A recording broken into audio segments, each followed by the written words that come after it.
lot of women refuse to understand. And I don't think I understand why we're making such a fuss.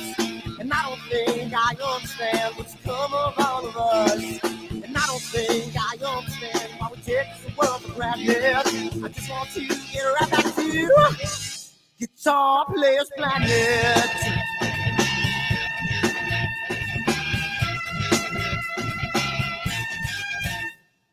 You see it in the papers, you read it every day. The riots and the fires going on in South LA.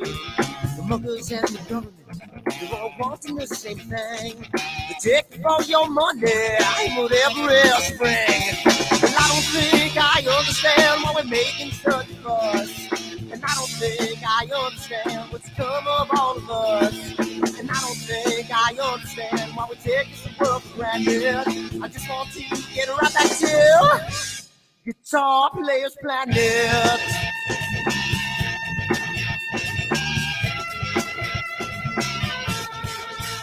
Take me.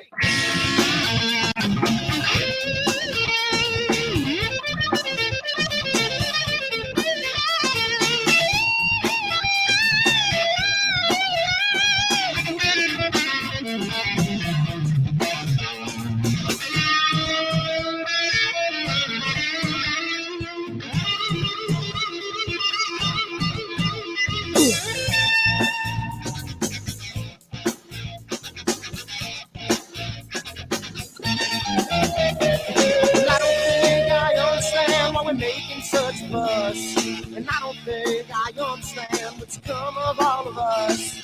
And I don't think I understand why we take this world for granted. I just want to get right back to Guitar Players Planet.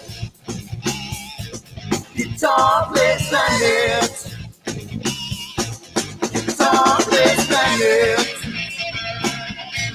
Guitar Players Planet.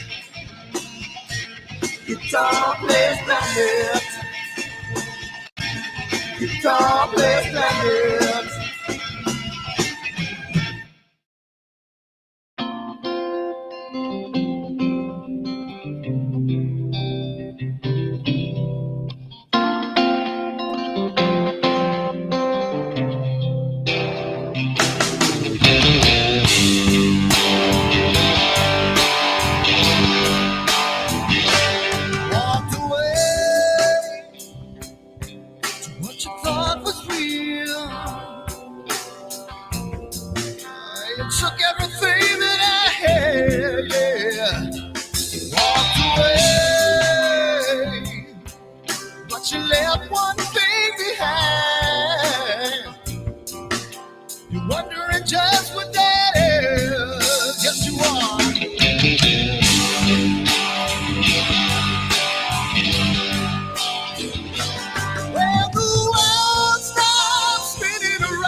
Down by the water, maybe I'm the sun, maybe I'm a daughter when the music man calls.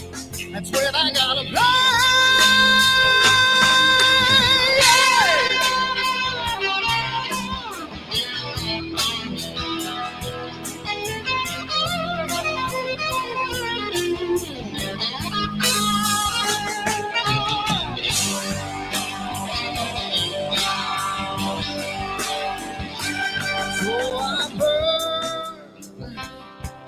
for the things we never had. I'm burning with hate, with love. Spin around, round. 'Cause as a boy I had a dream. Carry it with me today. Yes, I do.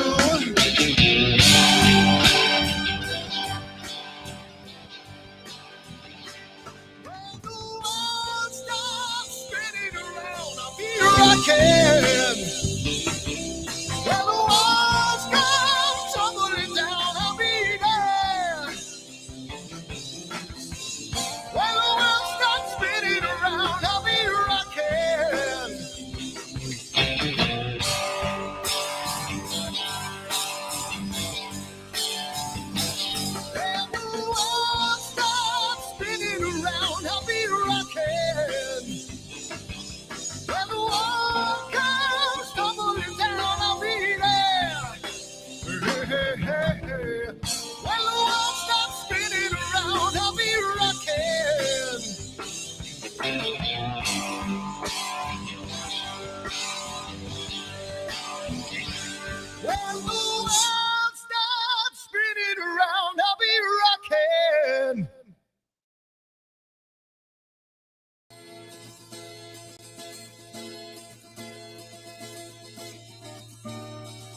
Sunny skies, the smell of palm tree air.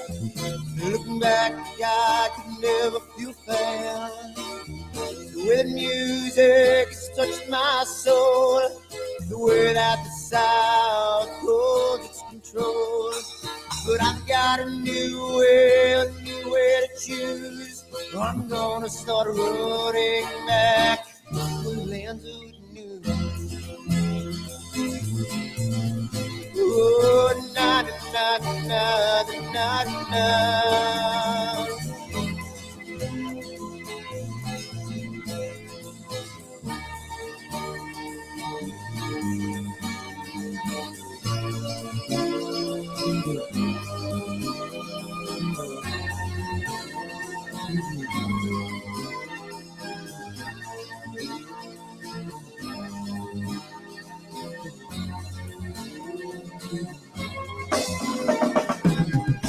Seems to me that I have lost my friend. Got the sunset off the highway again. Then I get lost on a long summer day. I must go back before it's too late.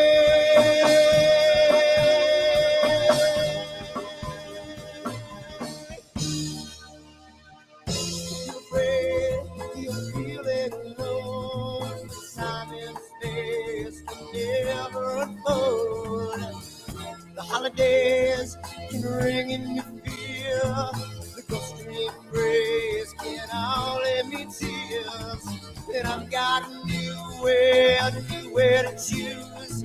I'm gonna start running back for lands of blue. Oh, na na na na na.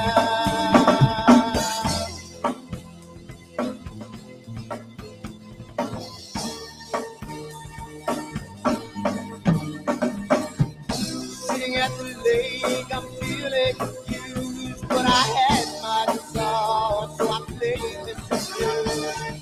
But I'm afraid, what might be true, that I might never be back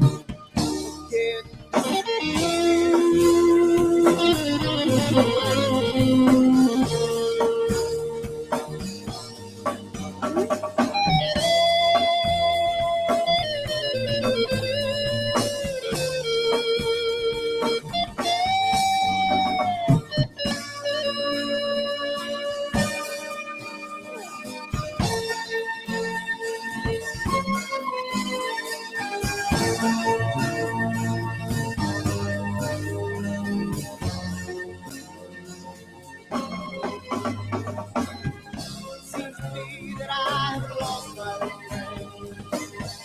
Got the sunset off the highway again. Then I get lost on a long summer day. I must be back before it's too late.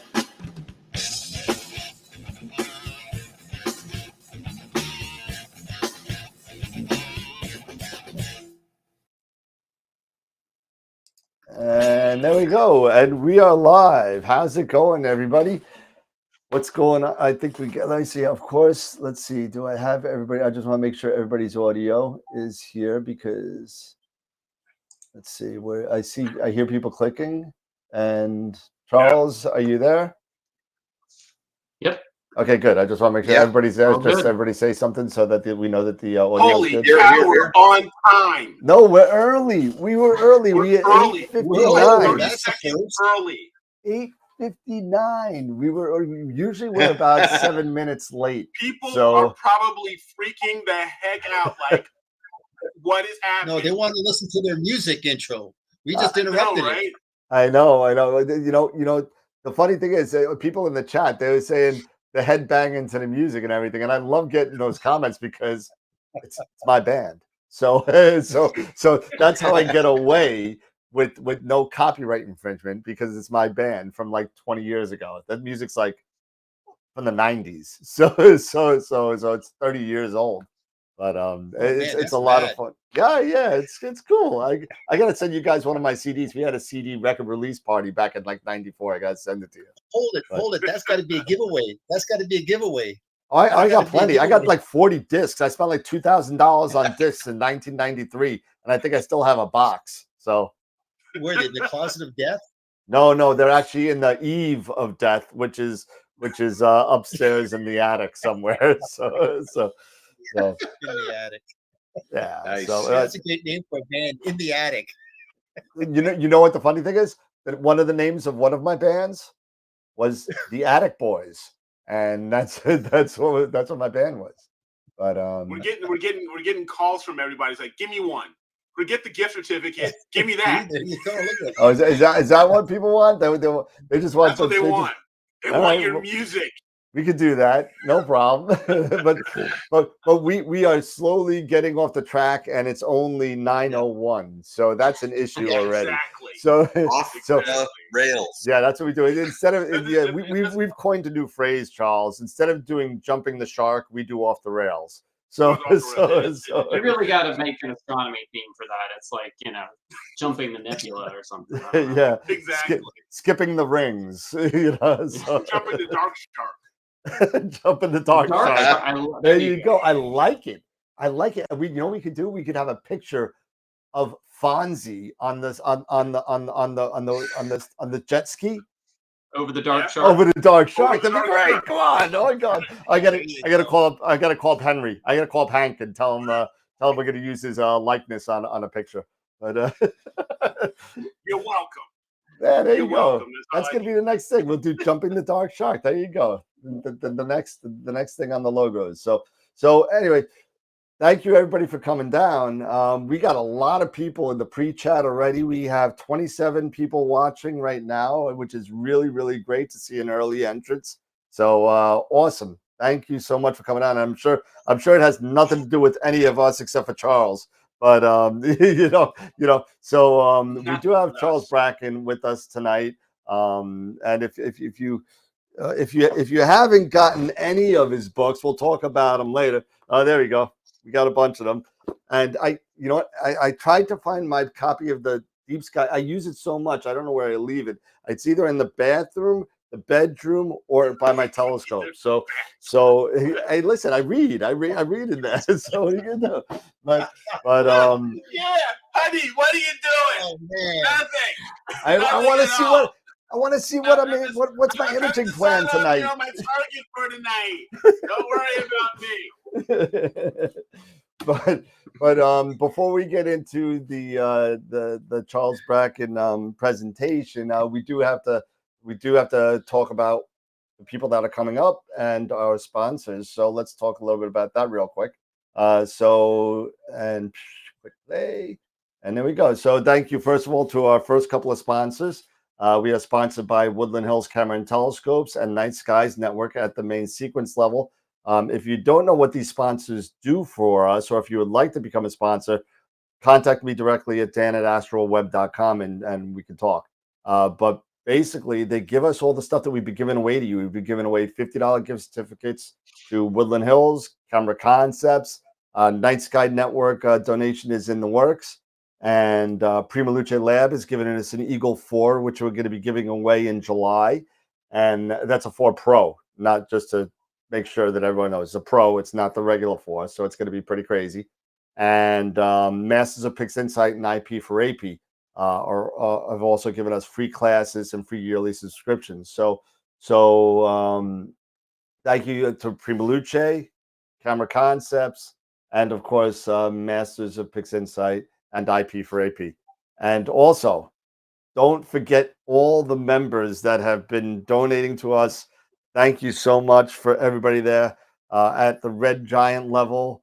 There we go. And for those of you that don't know, we do have a Patreon membership. So if you'd like to go there instead of YouTube, and we would appreciate it if you go there instead of YouTube, because they take 20% less and it gives us 20% more to give to you. So all of the donations and monthly fees and all that stuff that you guys are paying for all goes to the stuff in the perks, like the shirts that that have been coming my way for weeks, and they're on their way. So for those of you that are waiting for polos or t-shirts, they're on their way. They're ordered. They should be issued. So thank you to our Red Giant members, all of our main sequence members, and our one Protostar member. so and then our upcoming guest list. Obviously tonight we have Charles with us, who's going to be talking to us about improving our images. Then on April 29th, we have Dr. I'm going to butcher his last name, Dr. Gaston Baudat. Baudo? Pete? I don't know. But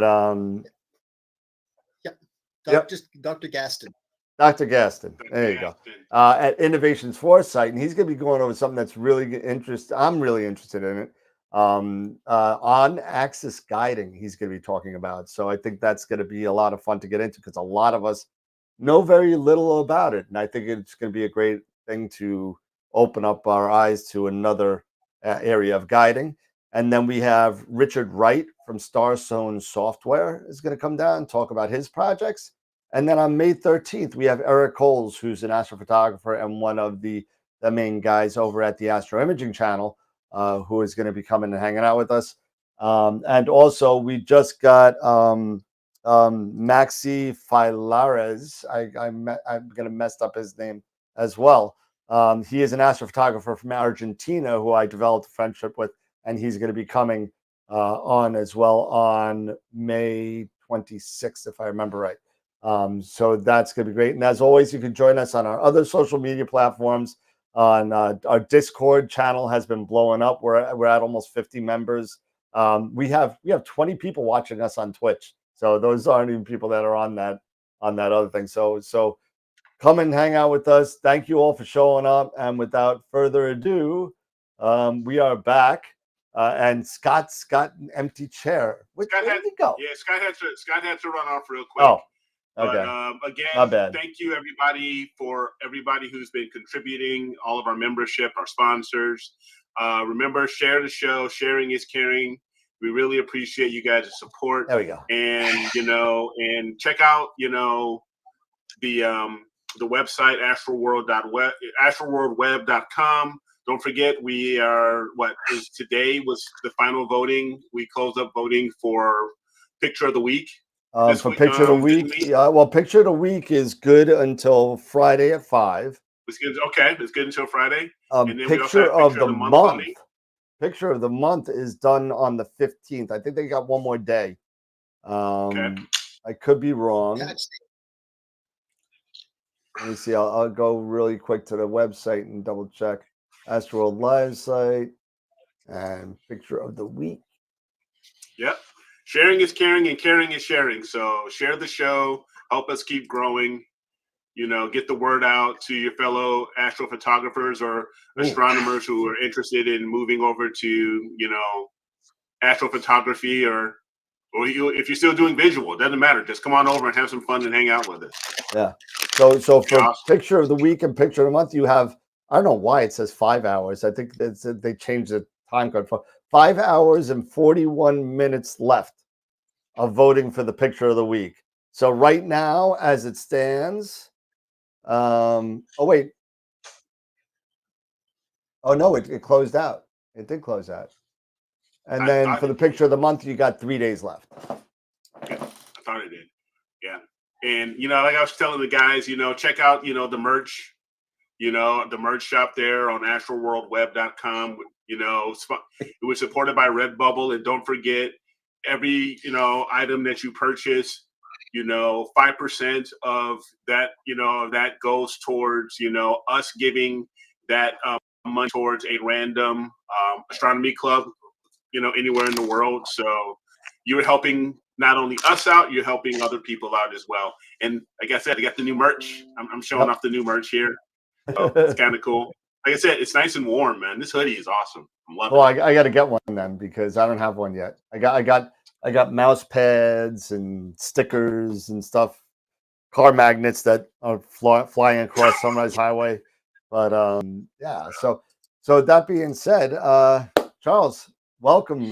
Thank you for coming to join us on AstroWorld. We appreciate it. And we're all a bunch of fans of your projects and your books.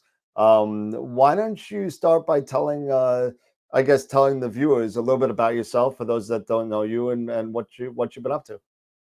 Yeah, absolutely. Yeah, thanks for having me. I really appreciate it. Big fan of what you guys are doing. I love the format. I like the casualness, keeping astrophotography fun here. But yeah, so I'm Charlie Bracken. I'm an astrophotographer. I had it's funny, you were just talking there, Eric, about like, hey, do you do even if you do visual? I'm thinking I just sold my last eyepiece because it had just been sitting around gathering dust for like 8 years. And so yeah, that's my confession. I haven't looked through an eyepiece in probably 3 or 4 years now. It's totally into astrophotography. I've been doing this since around 2010, and I've written several books, and I'll go over that in my presentation a little bit. But yeah, I've written several books. I feel like a Troy McClure on The Simpsons here. Like you may know me from my appearances on the Deep Sky Imaging Primer, the Astrophotography Planner, and the Astrophotography Sky Atlas. So those are my three main books. Yeah, I Nice. mean, and again, I know we showed them already in the preview. I mean, we sit there and Eric's got a couple, I got a bunch, and Yeah. and I really loved the best, and I believe it's in the Atlas, if I remember right. The Atlas has some of the chemical compositions of it, so it's based on chemical. No, it's not. Is it? Yeah, it is the Atlas. Oh, like Yeah, which narrowband lines are yeah. going to be prominent? Yes. Yeah. That is You need more of that. that is like so and I'm exactly, yeah, and I want to like revise a little bit of that. That is the question that comes up so much, and the answer is pretty straightforward for most nebulae, and we can get into that. But yeah, everybody wants to know like which filters do I use on this object, and it's like, well, it's always going to be H alpha, Yeah, and a for combination. 90% of them, you're probably going to want sulfur and oxygen, but they're just not going to be as bright. So yeah, we can get into that, but that comes up all the time. Cloudy nights, that question comes up at least once a month. All the time. Somebody's asking that. I'm sure I got like at least 4 of them up there. Yeah. Well, let me jump into my Sure. slides then, and we can talk about how to improve our images tonight. How about Yeah, that? sounds good. We could all use the help there. Let's see before you get started, let's just take a look at the chat real quick. And oh wow, we just Thanks, got Dennis. yeah, thank you, Dennis. Dennis just donated $10 to us. Thank you, Dennis. You the man. Let's see. Good to hear. Just going through the chat and see. Yeah, they're all talking about star parties and everything. Yeah, and they're also talking about what the heck we're on time today. So yeah, well, John G just had a real quick question regarding what are the contribution levels for membership. yep, So I can answer that too. It's $3, $5, and $10. You go to patreon.com. It's $3, $5, and $10. 3 gets you something, 5 gets you something. Yeah, you'll look at it. It has a list of everything on there because it's different for each level. So 10 is the red giant, 5 is the main sequence, and 3 is a protostar, and that's it. Just to let you know. So okay. So that being said, that's all the questions so far, and there you go. Go ahead, Charles. You're all set, ready to go. All right, let's do it. I was just realizing I had to switch over to the full screen view for you guys. Oh, there you go. make sure that's shared. All right. So I won't be able to see you, I'm guessing, while I'm presenting here. So you guys stop me with any questions as we go. Is that good? Did that change anything? Full screen. Yep, full screen. No, you had it. We're good? Okay. All right. Yeah, there you go. So yeah, I just wanted to summarize a whole bunch of different ways we can improve our images, and we'll go through those tonight, but I'm guessing a lot of you are already doing a lot of this stuff, but it's just helpful to kind of systematically go through all the things you can do to make your imaging better. But I wanted to start in 1983. So terrifyingly, that is, coming up on 40 years ago. this is David Malin's famous pictures. This was on the cover of the June 1983 National Geographic, as you can see. And let's see, I was 7 years old, and this blew my mind. I was like, this is amazing. Look at this. And I, have fond memories of looking at this National Geographic, and kind of inspired this wonder for astronomy. I got a telescope for Christmas that year, following this. So, but what I'd like to highlight is that it's inspirational to me that this is the best that astrophotography had to offer. I mean, this is like taking a Kip Peak or whatever. And David Malin was a huge pioneer in, taking color astrophotography. But if you were to post something like this on, say, cloudy nights now, like this is a fairly typical beginner's image of the Horsehead Nebula. And so it's just an amazing symbol of the progress we've made, that after less than 40 years, a beginner can beat what a professional observatory was producing. And that's obviously due to the electronic imaging revolution, with this sensitivities, quantum efficiencies going from like the 2% of film to the 90+% that we see now. The technology, like we talked about, giving away technology now that manages your telescope and your mount in an automated fashion they could only dream of back then. So we've come a long way. I hope we continue to go a long way. This is where it started for me, where the inspiration started. I then had to grow up to be an adult to afford all of the stuff that it takes to do astrophotography. So that's you can't afford a good rig when you're 7. So No.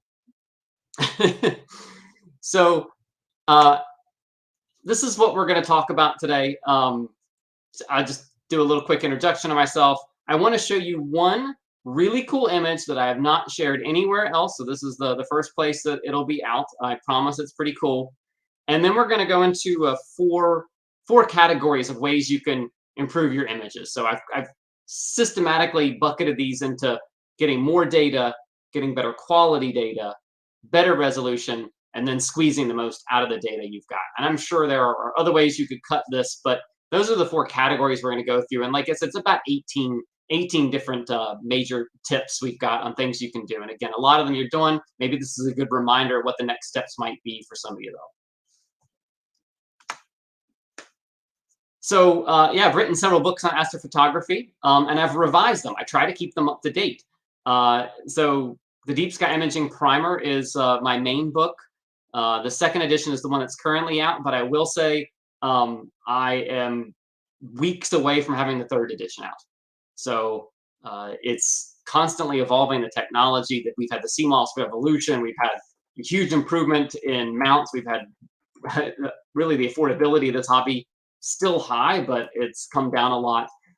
We've had the software changes. So the 3rd edition brings in a lot more astropixel processor, affinity photo in addition to Photoshop, a lot more PixInsight, StarNet++, like all the things that we're doing now. Like I've spent the past 3 years updating it for the 3rd edition of the Deep Sky Imaging Primer. The Astrophotography Planner, so the 2nd edition of that just came out a few weeks ago. I will say that I also do PDF versions of that, so I can create a custom version for you as a PDF. It's got additional information. It's got more detailed moon information about the moon incorporated into the charts, things like that. But it's based on your exact locations. Like you send me your longitude, your latitude, $20 via PayPal. I will create one for you. It usually takes only about a day for me to turn those around. But I'm actually on vacation this weekend, so when I'm out, it takes a little bit longer. But I can turn this around pretty quickly for people. And then my latest project. So this is like my COVID project. I spent the past 3 years with a astrophotographer in the UK, Max Whitby, and we put together this book coming out very soon, The Visible Universe. And this one's much more like a coffee table book. So it's got some of the astrophotography planner stuff in it, but it's also, we really took a lot of pictures. We set up cameras in Chile and in Spain and here in Pennsylvania and in the UK. And we went through and basically took the top 110 astrophotography targets, northern and southern hemisphere, came up with that list, and then spent a lot of time capturing deep images of all of them, writing up text on all of them. So that's coming out about June 1st. So they're shipping from the UK today. I should have the copies here in my basement ready to ship out soon. So this is this is my my resume, so to speak. So these are the books I've written. And I promised you I'd show you one cool image. This is actually from the Visible Universe. This was what we did to set the stage for that book. And this is what I like to call the widest wide field possible. So this is the entire night sky. We took this in RGB and H alpha. We actually took oxygen and sulfur, but we didn't incorporate that into this image. So this took Holy cow. 2 years of planning and shooting in multiple sites. It's 153 panel mosaic. It is about 7,000 sub exposures, and the total image is 1.1 billion pixels. So this I can't zoom in this view, but like you can see. Can you guys see my mouse cursor? Yep. Yeah. Okay. Yeah. So just to That's orient you, like it's kind of fun to like play with this image. So this is, and by the way, talk about the power of PixInsight. This was done in PixInsight. So the original image processing was done in APP, but the stitching and everything was done with PixInsight. Holy cow. Took some advanced PixInsight coding to get this to work, but we got it all together. So there's M31, right? You can see that. You can see here's the Pleiades and the California Nebula, and obviously Orion, and there's the Lambda Orionis ring. This monster down here, this is called GUM-35. So this is like half the nebulae in the southern hemisphere are part of this one physical group. You know, obviously the Magellanic Clouds down here. I like to call this out. This is really rarely imaged, but just off to the side of Orion, it's very faint. It's only in H alpha, sometimes called the Fishhook Nebula. And you're talking like, I don't know, 15 degrees by 10 degrees or something like that. It's just a monster out there. So there's stuff when you look at the whole universe like this. There's Rho Ophiuchi over here. You can see all the cool colors. So anyway, this is like a core part of our book, and this was really fun. I'm actually putting together another presentation, just literally an hour on sort of how we did all this. But this was kind of a dream come true for us to take a picture of the whole sky. So I promised I'd show you one cool image. That's the world premiere there. That is awesome. That's awesome. That is crazy. That is insane. You can zoom in almost infinitely on it. Like it's pretty fun. Like what you're seeing here is the 1.1 billion pixels sort of scaled down to 6,000 by 4,000. Yeah. So you already got some questions on there that's saying, how long is it going to take to download?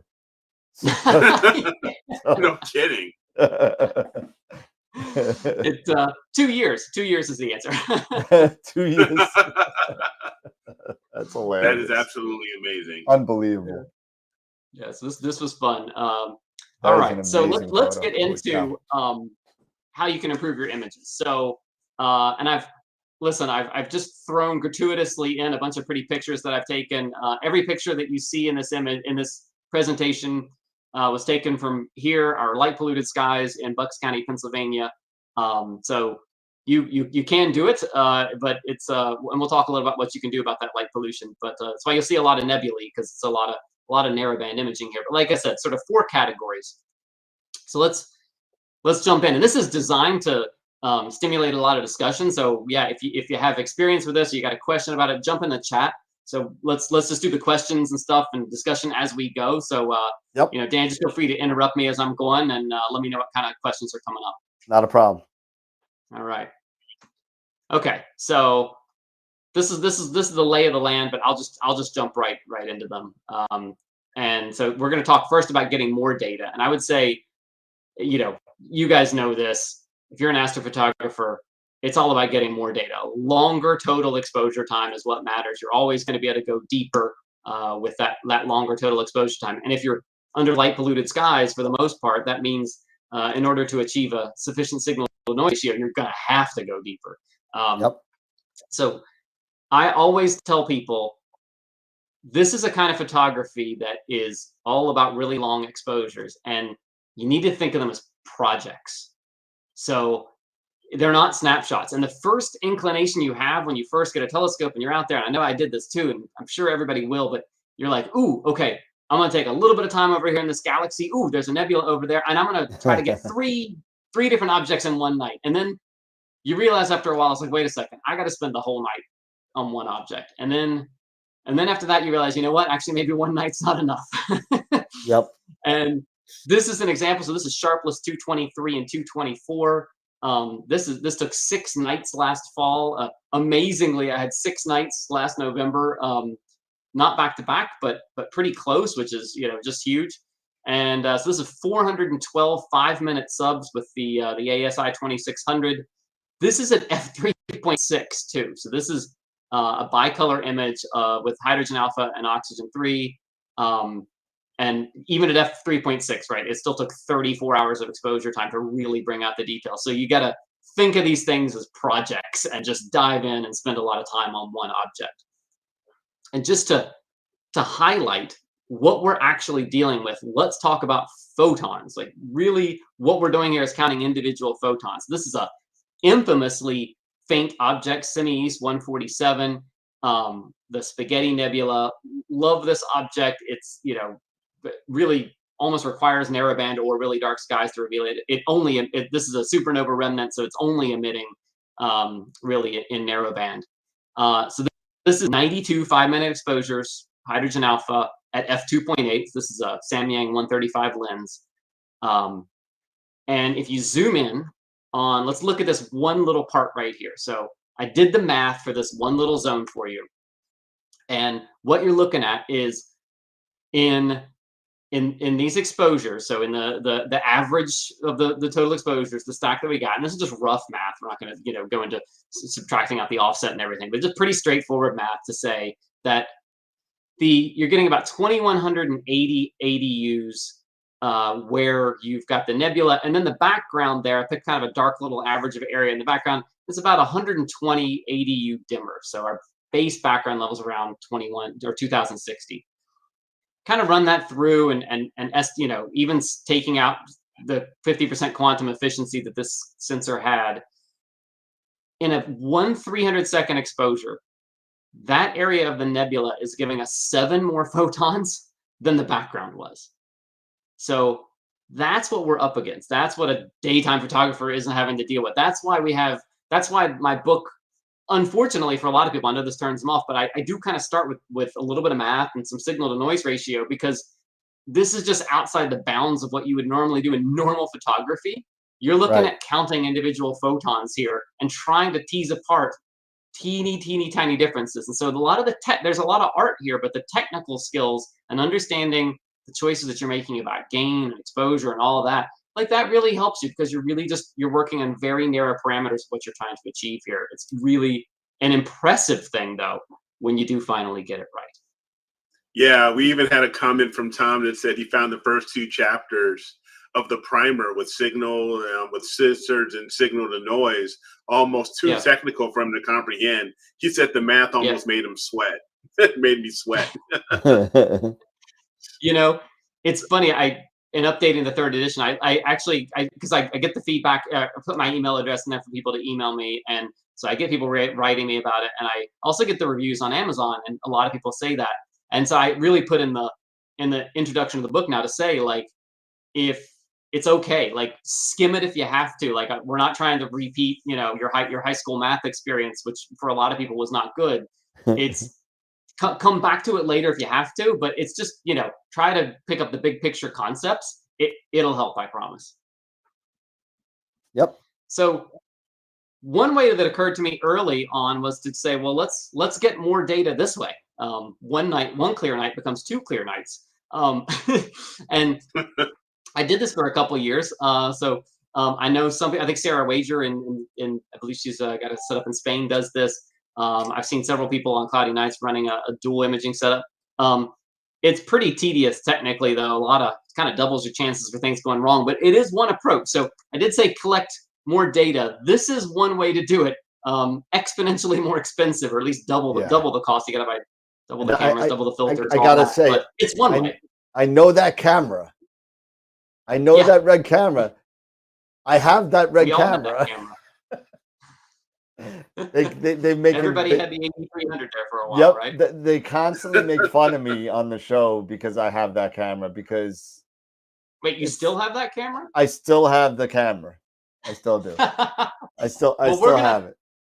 have I got a slide for you later? We're Oh, gonna my. have to talk, Dan. Oh God, I still have it, and I've been trying to sell it for a year, and no one wants it. So,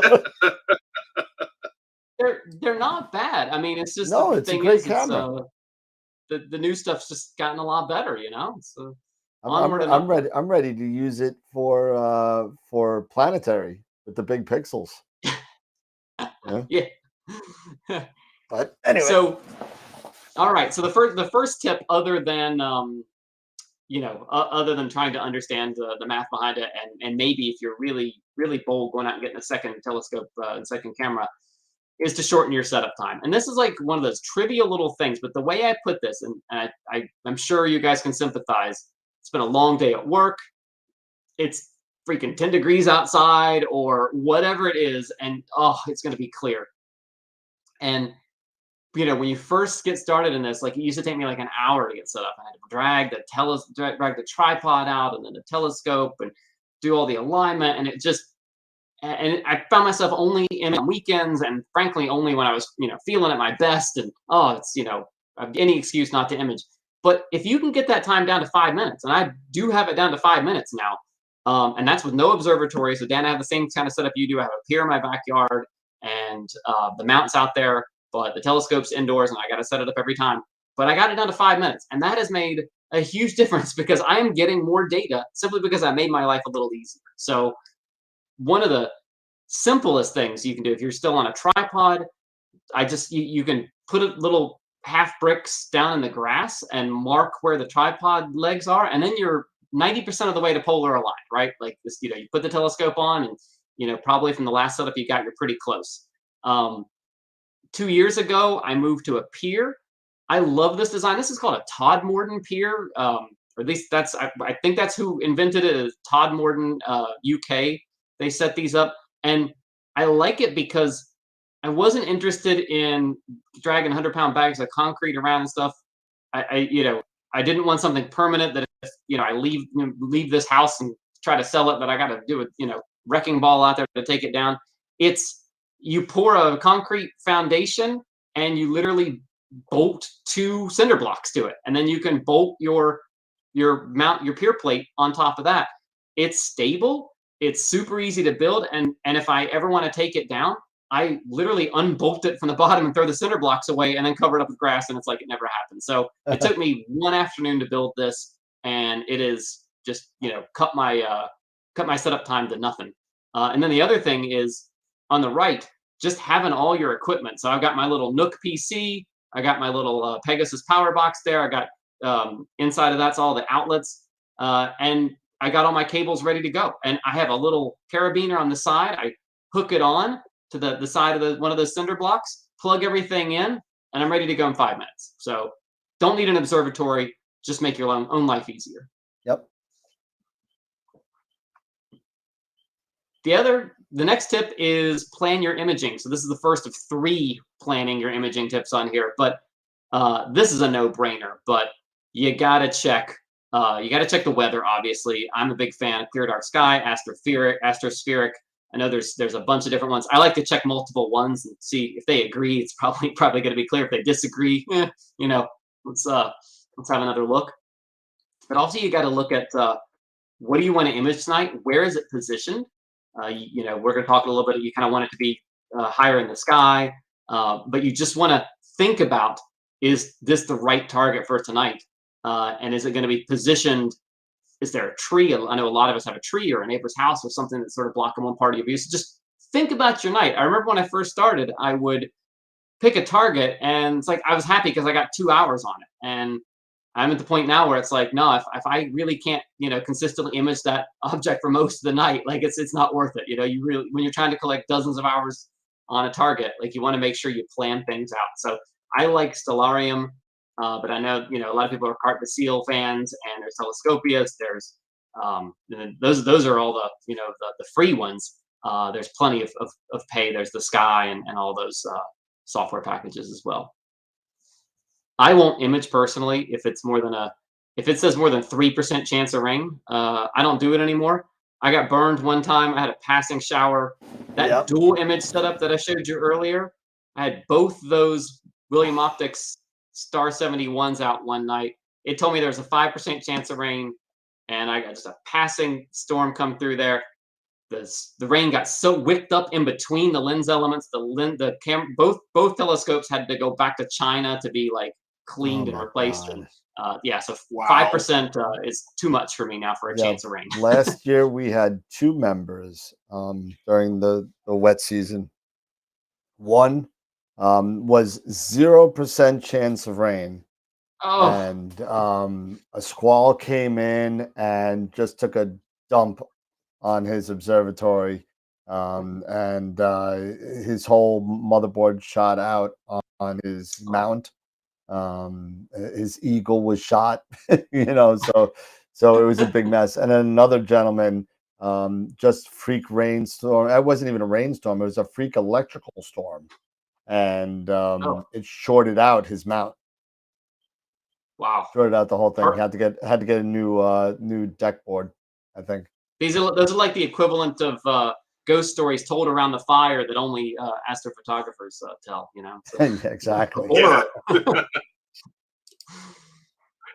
All right. I'll just throw this out there. I don't mean for this to be a plug. There are other ways to do this, but I will say that just plan the dates that you want to image an object. One thing that I found was, you start taking an object, taking pictures of an object, and you realize, oh, that's going to set at midnight, and that's fine if you can find another target after midnight to take. But if you think about it, like if there might be a better time later in the year, or earlier in the year. And so I now plan what object I'm imaging based on when I can maximize the number of hours that it's available in the sky. And so I started creating these charts for myself to try to plan things out, and that led to the astrophotography planner. So that's what the book looks like inside, and just sort of helps you plan when there are going to be imaging hours available for different objects and where the object's going to be positioned in the sky.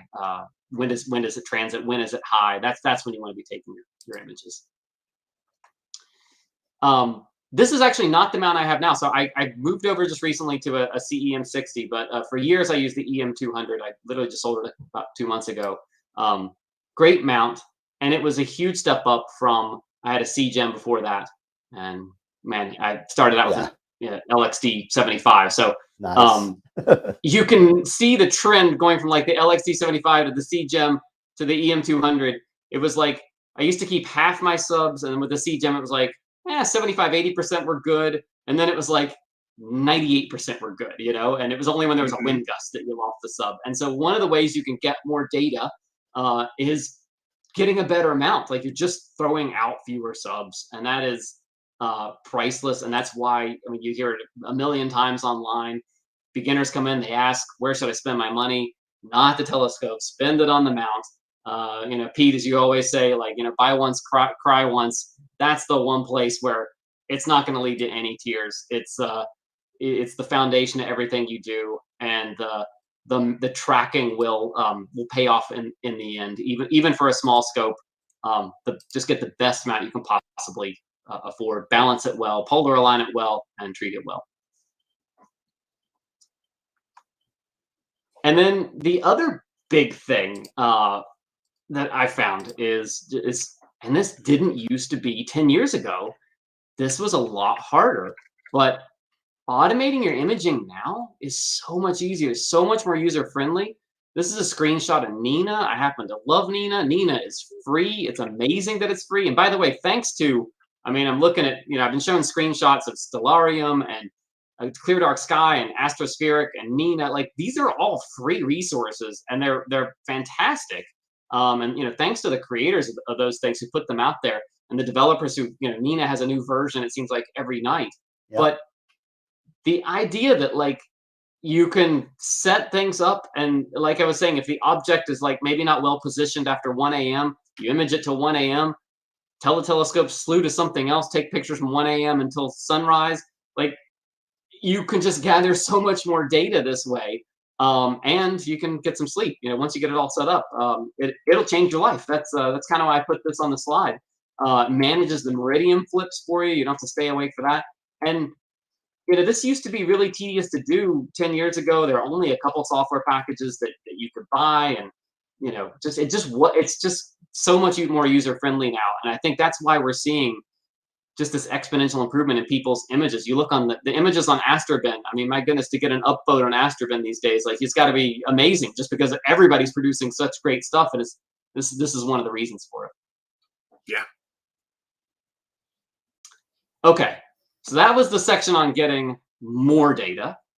Now let's look at some ways to get better quality data. So here's the Ghost of Cassiopeia, by the way. Yep. Fine emission and a little bit of reflection nebula component there in Cassiopeia. So here's another one that's like super easy, super cheap, and also something that was a lot harder to do before we had software automation to control the sequencing with Nina and SGP and all that. Dithering, especially for new CMOS cameras, is really important to their overall. They're very low read noise, extremely low dark current, but that does leave the fixed pattern noise in the background, and dithering will help you get rid of that. And a lot of times you'll see it. Sometimes when you see rain noise in your images, this is one reason you can have it. So what I've shown here is sort of two hypothetical exposures. You're not dithering on the left, you're dithering on the right. So here's like just one exposure. They're going to look the same, right? You take a whole bunch of exposures. If you're not dithering, and I should have put a star in here to sort of make it clear, but like you're pointing at the exact same spot. And so when you go to register your images, when you align them, they're just going to align on top of each other. And that pattern noise in the background just gets reinforced as you do that. If you're dithering between each exposure, you're shifting just a couple of pixels here and there. And so that when the registration happens and you bring the images, align them on stars, it offsets all that fixed pattern noise away from each other. And so when your final image comes out, it averages all that out. Like it just by moving around randomly, it gets rid of that fixed pattern noise in the background. So with a CMOS camera, now you've got the benefit of the low read noise and low thermal signal. And then if you can get rid of the fixed pattern noise, like you've got a really, really low noise image at that point. And dithering is in something like Nina, it's literally a matter of like checking the box. How often would you like to dither? I dither every other image. I tell it to dither every 2. Some people do every 1, some people do every 3 or 4. But it really, really helps. It doesn't cost anything either.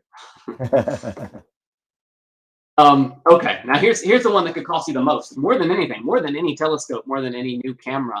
I half jokingly put move on here to avoid light pollution. See, so if you just go at like 2 or 3 a.m. of center, that's me right over there. Oh yeah, right in the middle of all that right red? in the middle of the red, right there. Right east of Manhattan. Right? Yep, right in there. Yep. Yeah, everybody keeps on telling me to move because I think I have the worst out of everybody that's on the show. I think I probably have the worst skies now. Out of anybody. Yeah. It's the worst. Yep. So I'm here, and I tell you what. I mean, that development only goes one way. I'm just right in that yellow-green border there, but I think it's probably pretty well moved into yellow and orange now. As sort of civilization expands and the greater Philadelphia area gets bigger. And I kind of half joke about avoiding light pollution by moving, but I mean, I correspond with people in the Arizona Sky Village, and they literally have moved or retired to a dark sky spot. Eric, you were saying like you visited New Mexico and you're like, this is where I want to retire. Like me too. Like I want to go out and live in the desert where it's super dark. Exactly. So you don't have to move, though. You can do remote imaging. No, I have to move. You have to move. I have to move. When you show this to your spouse, I'll take the remote imaging option out, and you go, "There's no other option. We have to move." We're already working on it. Yeah. So we've got obviously you can do narrowband filters for narrowband objects, so they only work on emission objects, and that's why I emphasize I just imaging nebulae because cut through the light pollution for me. But light pollution filters are an option. They don't work nearly as well as they used to. It used to be that you could block that sodium line from sodium vapor lights, and that would cut like half your light pollution out. I mean, LED lighting is great. It's much more energy efficient, but on the other hand, it's fairly broad spectrum, and so it's getting a lot harder for light pollution filters to be very effective. A lot of them now tend to be almost approaching something like a narrowband filter, and it's just really hard to avoid it now. So the moon, you can avoid that by choosing your nights. You can use narrowband filters. I'll also say, you can image globular clusters and things like that, like point sources, open clusters, globular clusters. Those are fine on a moonlit night. Narrowband, especially if you got really narrow bandpass filters, fantastic. And then I love it how every book about light pollution or dark skies has to make a mention that air glow is a source of light pollution. And I just stop it, because if air glow is your light pollution, we don't want to hear about it. Dan, you don't want to hear about it on Long Island like that. You should be so lucky. Yeah, that doesn't. People tell me, "Oh yeah, I got this picture in like 2 hours." I said, "Yeah, you're in the Arizona desert, Mark." Yeah.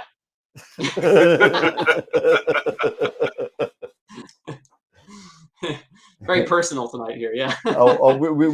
we get worse. Don't worry. Oh, okay. It's out of pure jealousy, I know, though, so it's okay. Oh, I gotta say one thing, and something that I just saw right now as I looked up. We just hit 50 members watching.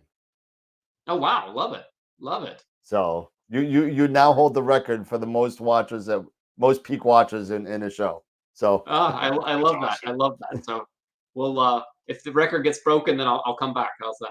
There you go. you got to defend the title. And defend the title, yeah. So no, this is great. I love it. So cool camera. So it used to be that a cool camera, you were really trying to control the dark current, and that was adding additional signal to your images, which is bringing with it its own shot noise. And I got to say, now the dark currents are so low on most of these cameras, you don't really need to cool that much. You don't need to cool as much as you used to. The main benefit you're getting, though, and this is a lot of people make the move from DSLRs to a dedicated astronomy camera. And one of the big things you just notice is that the noise in your final images goes down, because you're really able to effectively match your dark frames, like they're temperature matched. Whereas with a DSLR, it's kind of the temperature's floating over the course of the night. You're trying to match it. It never quite matches right. You try to scale it. It never quite scales right. And so just the cool camera and that aspect of a dedicated astronomy camera, it just allows you to effectively have a consistent temperature and match those dark frames. And that's the big benefit that you're getting these days. And I'll show you in a minute how much lower the dark current's gotten. And this is exactly that chart. So I kind of thought about this, and we can have a good laugh about your 8300, because that is a great camera. But this is kind of, I think about it in terms of generations. And this is a chart I prepared for the 3rd edition of the primer. And this is what I've lived through. I'm sure there were we could go back even further, but thinking back to the early 2000s. And these are just representative cameras, but the cameras were made by Kodak then. Now they got purchased by onsemi. You can think of there was the SBIG 2000, and there was the 11,000. 11,000 full frame chip, big pixel size. But you're looking at read noise, 11 electrons of read noise, and that's still just because of the size of the pixels on it. If they had a pretty deep well, still getting you 12 stops of dynamic range, but pretty high dark current, just a lot of noise in those images, so you had to take a lot of exposures. And then the 8300 came out. This is a super affordable micro 4/3 size chip. This is the last hurrah, so to speak, maybe for the popular CCD cameras. I know there's the 16803 and things like that, but sort of more of the mainstream affordable cameras. But still, read noise around 10. I think they expected at 9. I know mine was about 10, but you had smaller pixel size, right? So this 5.4 micron pixel was really nice. But the read noise per area actually ended up being higher because the read noise didn't go down that much, but the pixel size did. It only had a 12-bit ADC, smaller full well capacity. So you lost about a stop of dynamic range there. Then we kind of moved to the late 2010s. You got into the 1600 cameras. This was the first big CMOS camera. I got years of use out of this. In fact, that 1.1 billion pixel image that I showed you, the whole sky, that was taken with 1600s. If I could do it all over again, I'd do it with my 2600. Wouldn't take 153 panels then, but but look at this jump in read noise, and this was just a huge improvement. We're down to 1 to 3 electrons of read noise. Pixel size now down to 3.8. Would prefer if that didn't get any smaller because that's well matched for the kind of objects, most of the focal lengths we deal with. Read noise goes way down, potentially as low as when you look at it on a per micron space. But the problem here is you had a 12-bit ADC. You only had a full well capacity around 20,000 electrons, and we didn't get any improvement in the quantum efficiency. But the dark current went way down. So you had less than a tenth dark current. So that's when dark current stopped being such a huge issue. Now, this current generation of CMOSs. So this is this 571. This would be the equivalent of the 26, what we call the 2600 cameras now. Still down in the 1 to 3 electrons read noise. That's not a massive improvement over the Panasonic, but you get a 16-bit ADC. Well capacity holds 50,000 electrons. Now you got 14 stops of dynamic range. I mean, this is just fantastic. 90 up peak quantum efficiency 90%, and still pretty darn good at the major narrowband lines. I mean, still got 60-70% at some of the major narrowband lines.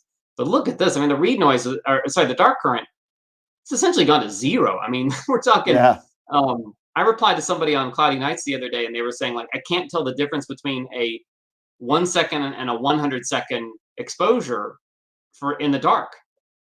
And I was like, well, yeah, because actually, when you think about it, like, you didn't even collect a fraction of an electron of difference in dark current there. And this is at 0. I cool mine to -10. I mean, because that's just the temperature I can hold all year. Yep. So I don't know. I don't want to say we're approaching the limit. Like, I'm sure they'll find a way to make things better. But this new generation of CMOS cameras is really just fantastic and you feel it when you process the images. You just feel the lack of noise, and you don't have to apply. You're not working as hard to pull the data out anymore. I really feel the difference having moved up to the 2600. So if I convinced you, Dan, to get the to move up, you sell that 8300. I know you've already. I've been trying to sell it. Nobody wants it. Well, this is why everybody's got 2600s and 533. Well, so my camera arsenal now consists of a 183, a QHY 268 mono, a QHY 128, what's the other one? I'm missing something. Oh, the QHY 16200A. Okay. And so you still got a CCD in there. Huh? I had to have one. Yeah. Well, it'll be a collector's item soon because they haven't shipped any CCD chips. No, it's already on the sales block now. So you're gonna have this. Yeah, pretty soon it's gonna end up in the Smithsonian. The 8300's there. I mean, I already sent it to Washington. I mean, that's it's. So again, I was talking earlier about how, like, amateurs now, like, achieve these amazing things. Like, the technology it's just getting so much better. It's fantastic. It's easier and cheaper than ever to get into this hobby. Still not accessible for everybody, but definitely a lot more reasonable. Faster optics are not as reasonable in terms of cost. So and I don't want to get into the focal ratio, the great focal ratio, debates, but just think of focal ratio as a way of answering the question: do I have enough aperture to support the focal length I want to image at? So there's an object out there. I want to frame it like this, and this matches the pixel sizes on my sensor. Do I have enough aperture to support that? How bright will that projected image be? And natively fast optics are just really difficult to make, and to make them sharp It just is an exponentially more difficult problem to solve with the optics, but you're just cramming a lot more photons onto every square micron of the sensor when you do that. Refractors get really expensive. The reflector, so if you got a Newtonian, that's a cheap way to shoot at f4, which is super fast, and that can be a great value. But the challenge there with the Newtonian is you gotta have a pretty substantial mount to put that on. You gotta collimate it, and you gotta protect it from the wind, because they're just kind of big sails capturing the wind. Reducers, focal reducers, that's the way most of us achieve faster optics. Remember though that you need to start with a well-corrected imaging circle that's pretty large, because the reducer, a 0.8x reducer, also reduces the size of your usable image circle by 0.8. So you got to start with a good size imaging circle. You got to get the back focus exactly right. It's going to magnify any challenges you have with tilt or anything like that. So it can be kind of tedious. You got to make sure you have really tight connections, really do it right, by quality equipment. That's not the place. If you're dealing with focal reducers, that's not a place to cut corners, because the quality is generally proportional to price. I just bought one. I've got one, the TS Optics one, and it's fantastic. But it was it's a $500 tiny little lens like that, and your heart sinks to pay for it. But also, like, it's threaded on both ends. It's tight. It is super well aligned. And so, like, it's just think of all the hassle you save by not having to do that. So I mentioned earlier narrowband filters, so this is another illustration from the book, just trying to illustrate why, if you're in a light polluted area, narrowband imaging is great. And again, this is only for objects that emit in narrowband. So just know that, like, if you're looking at a nebula, or an emission nebula, not a reflection nebula, an emission nebula or a supernova remnant, they are only emitting light at these very specific wavelengths. They are only emitting light not because of stars shining broadband light. They're emitting light because they have ionized gases, and when the electrons fall one or more levels in the shells, they emit a very specific wavelength of light. They're only emitting that light. So what you see in the bottom of this chart is like the light that these emission nebula are sending you.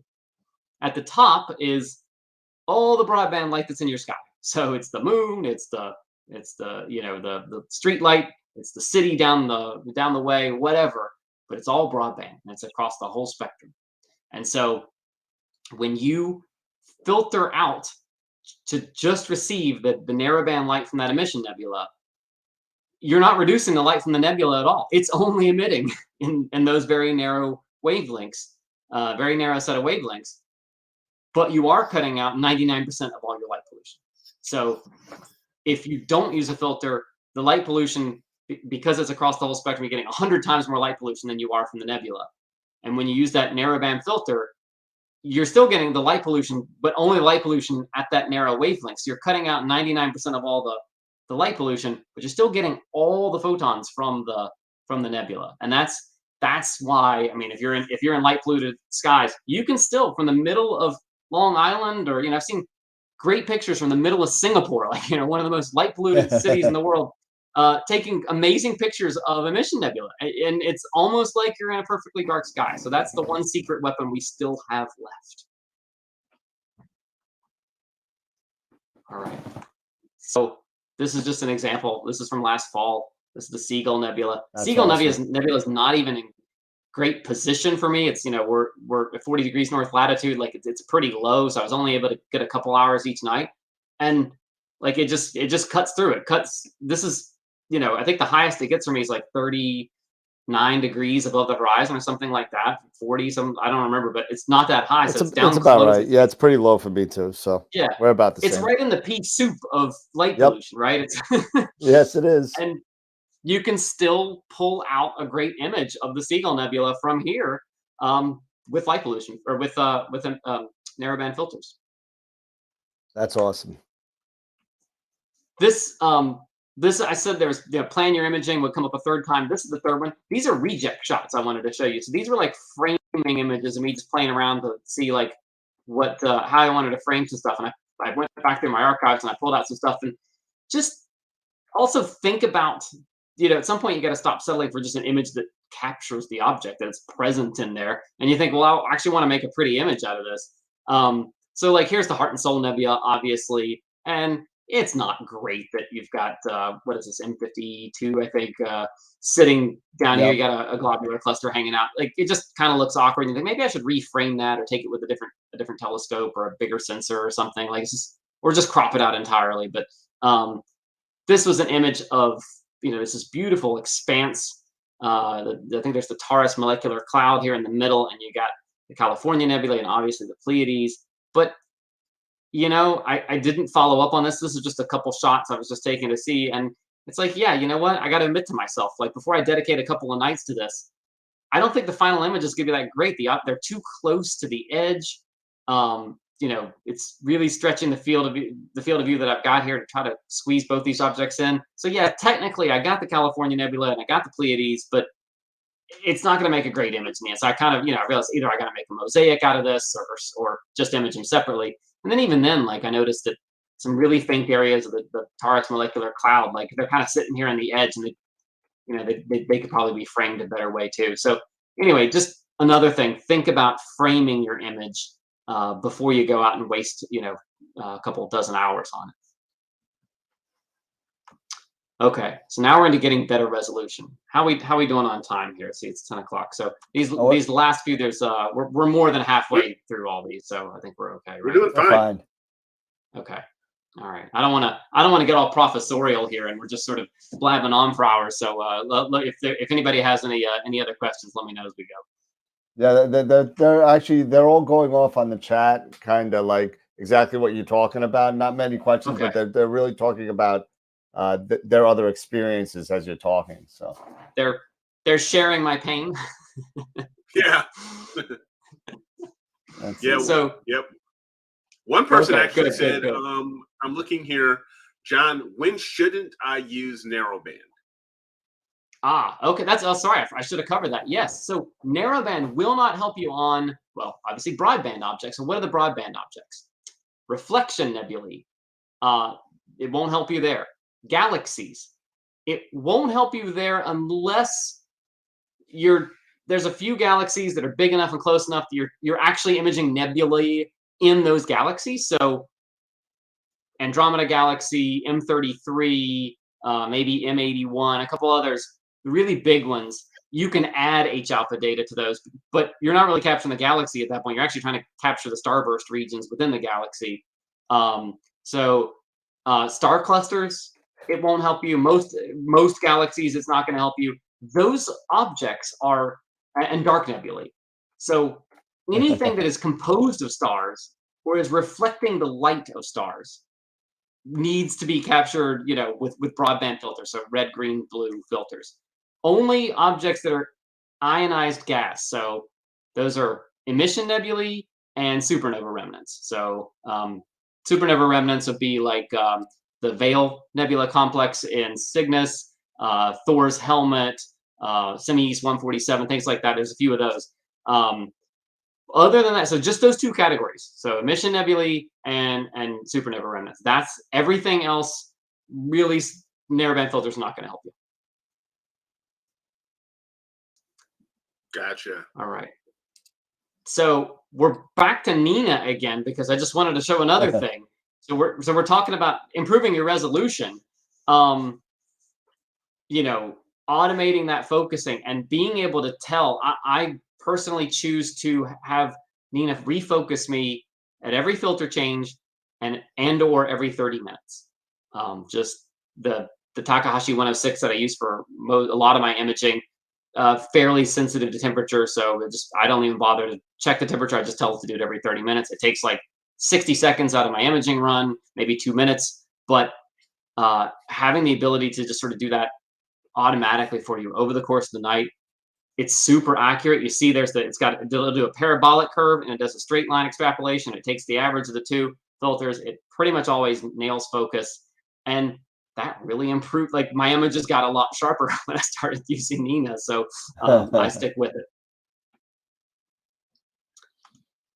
And then we're back to the mount again. So this is another one, another repeat here. We're getting the best mount.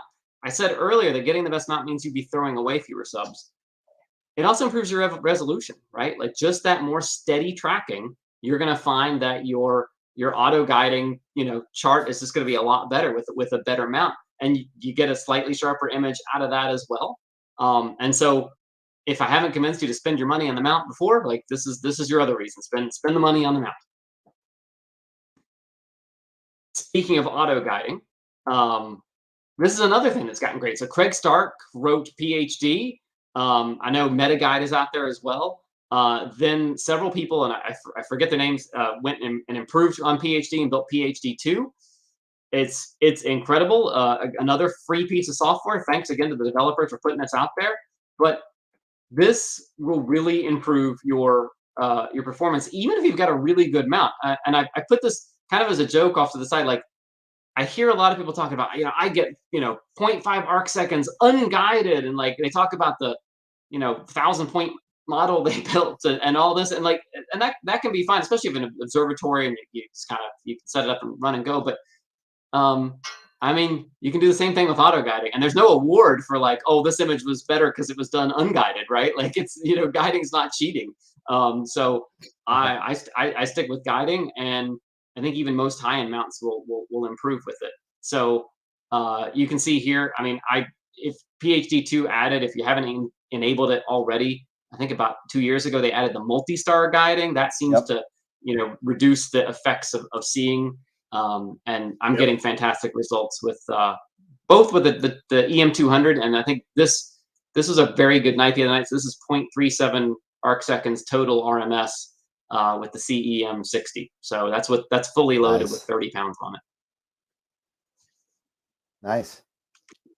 It's also not expensive, so PhD is free, and really the equipment you need is not that much either. So you can use a standard 50mm finder, and a guide cam is going to cost you maybe $100. And yeah, it's not hard. I know a lot of beginners are like, it feels like a big step to set it up, but I think they're probably pleasantly surprised.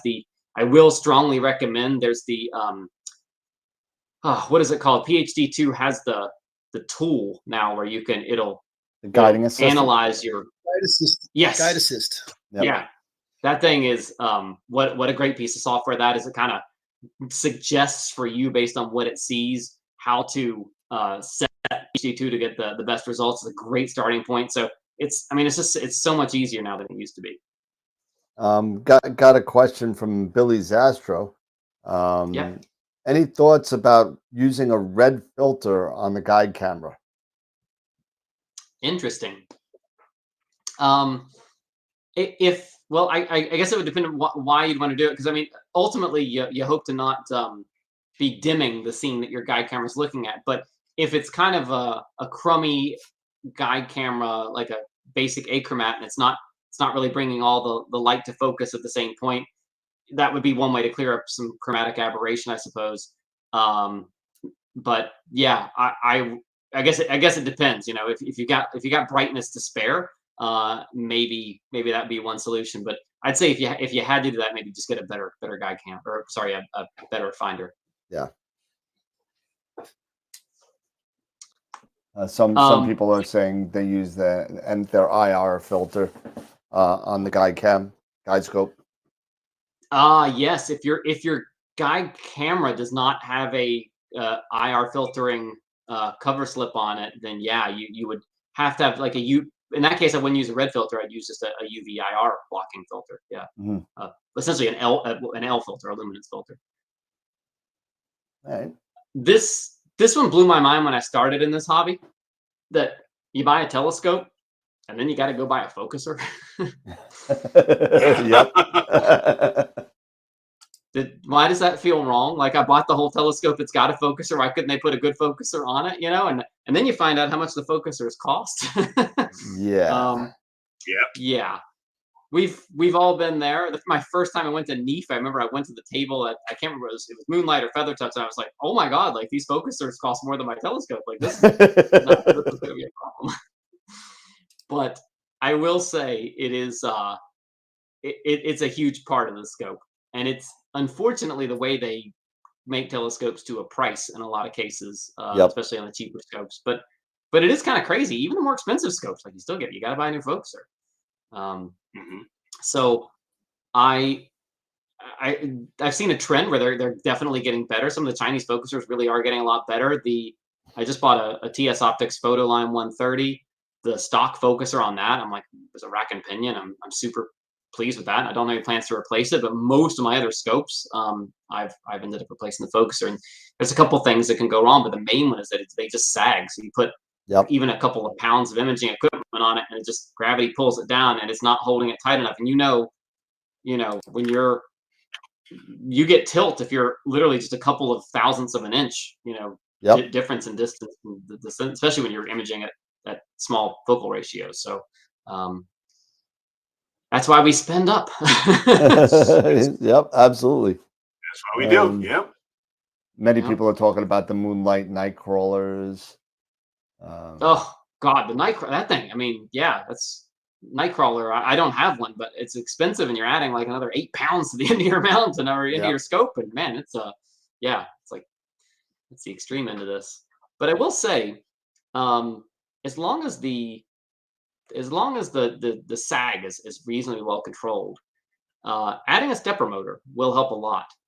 So on my Takahashi, the Takahashi focusers are not bad. They don't have any sag, but they can be a little fiddly. But I found that just adding a stepper motor to it and locks it down. And obviously that's what allows you to do autofocus. So you need to do it anyway. But I found that actually some moderate grade focusers improve a lot when you just put a stepper motor on there. Okay. And then the thing that everybody wants to go straight to make better images, but is probably the 19th thing to think about is the optics. I mean, obviously there's a threshold at which you need to have good optics, and I put some of the major aberrations on the side here. So you got to control for chromatic aberration, spherical aberration, field curvature. Coma is mostly a problem with Newtonians. Astigmatism is mostly a problem with Ritchie-Chrétiens. Distortion, only a problem with like mostly wide angle lenses and things. But the optical engineers have to control for all that. But really, there's a lot of practical stuff. So you can have really good optics, and they're not really practical optics sometimes. So the other things to think about, other than just the specs that you're given optically, is it going to stay in collimation? You can be constantly fighting this thing to collimate it. How stable is it with regard to temperature?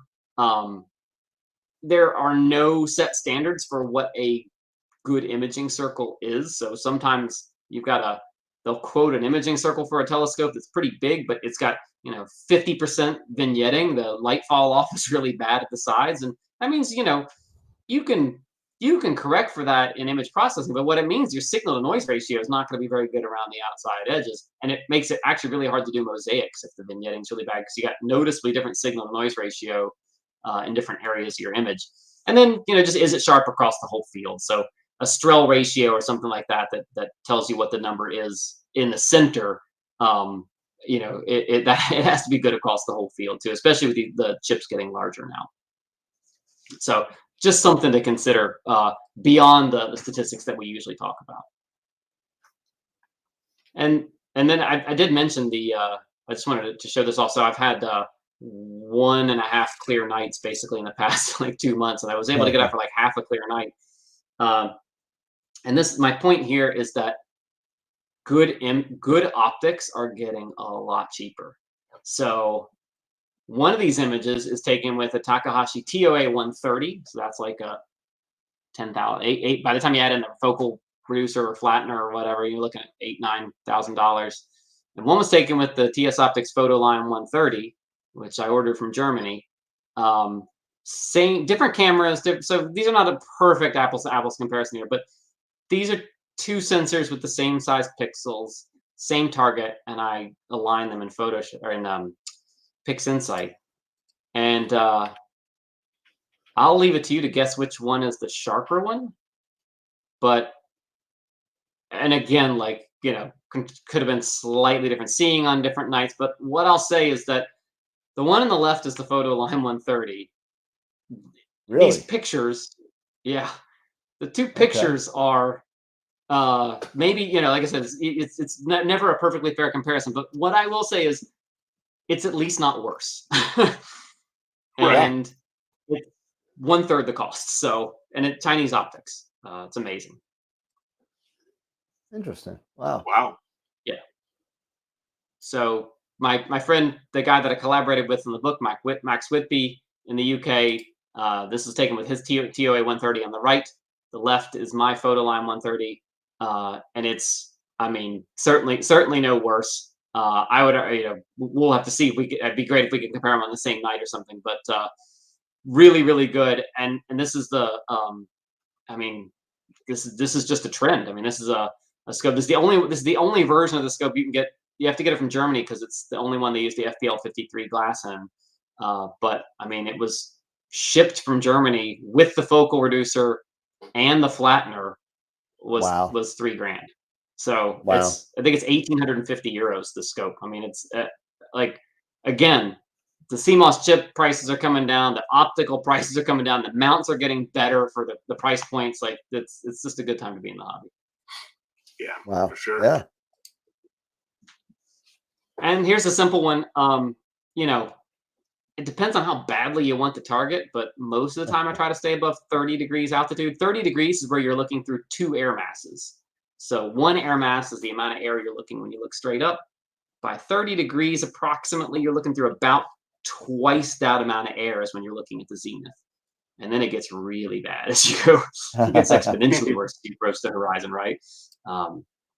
So I generally stay above about 30 degrees. I found I was just throwing out a lot of subs that were below that. But if it's, like the Seagull Nebula I showed you earlier, I think I took everything above 20 degrees there because, hey, like that target doesn't get that high. So, I was fighting for every photon I could get there. This is just, again, like cheap, simple things you can do to improve your image quality. Throw out all the subs that don't look great like that. And this is why you do that. I mean, you get multiple different effects here. So you're getting less light due to extinction as you approach the horizon. So at 30 degrees, you're getting 77% of the light you're getting versus looking straight up.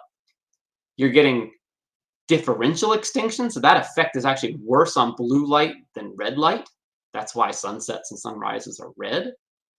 And then you're also effectively, the atmosphere is acting like a lens. It's adding chromatic aberration at that point. And so if you've ever like visually looked through a telescope, and you see in images too, you notice that the stars are spread out like little spectra. Like if you look straight, out at the horizon and try to look at a star, not only is it wobbling around like crazy, and that's the turbulence part on the right, but also you see a very clear, red on top, blue on the bottom of the star type effect. And so it's just not worth it,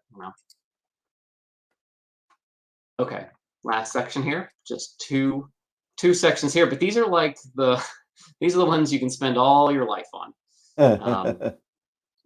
So pre-processing and post-processing. So pre-processing, I started out with Deep Sky Stacker. I still put coverage Deep Sky Stacker in the books because it's free, it's easy. I think it's a great place for everybody to start. It does most everything, and it does it pretty darn well. AstroPixel processor, I think Mabula has done a really good job here of creating software that the user interface is a bit funky, but the defaults are really good. It does mosaics incredibly well. I paid up for the purchase just because I found myself like, I could just throw it in there and like 1 or 2 tweaks off the defaults, walk away and come back a couple hours later, and it would just, I just felt it did a really good job processing the data. It just makes really intelligent choices about, quality evaluation of your subs and things like that. So it's not quite set it and forget it, but it's pretty darn good. And it has some basic post-processing tools in it as well. So it's got a good light pollution removal tool. I like that a lot. Some basic stretching and things like that. So you can halfway process your images on it. And then PixInsight. I do all my post-processing in PixInsight. And pre-processing is just a little part of what it does. And it used to be also a pain. But the weighted batch pre-processing script in the past year, they've really improved that thing. So really, definitely. And actually, honestly, it's a good way to. It's laid out in such a way that you kind of learn what the pre-processing steps are, and it even has that diagram. It'll show you like here's your lights are going to come in here, and like gives you a little flow chart on what you know You know, because it really what a lot of people are doing, you know, and then sometimes, you know, the instant gratification part of, you know, part of this is it's not instant gratification, but if you learn how it gets Yeah. there, you're able to kind of Yeah. visualize it now. It's not just like, okay, well, darks take care of thermal noise and bias takes care of renoise, and okay, that's great, but what is it really doing? Well, Yeah. you open up the spread chart, you open up the flow chart that it has, and it'll tell you exactly according to what you put in there. This is how it's Mhm. going to come up to your master light, master flat, master dark, master flat dark, whatever it is. You can Yeah, diagnose your problems there too. You're like, yeah, oh, like this is what's going on, and it gives you really good warnings. Like, hey, I notice you're trying to use a bias frame, but you're not scaling your darks. Maybe don't do that. Like, yep. it's the most user friendly part of Pix Insight, I think, right now.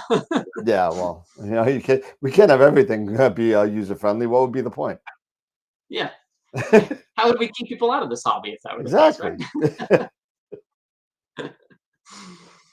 So you've got options is a way to say it. I kind of look at these as maybe not steps on a ladder, but like it's definitely sort of beginner, intermediate, and advanced. But I will say weighted batch preprocessing probably makes Pix Insight a little more like intermediate these days.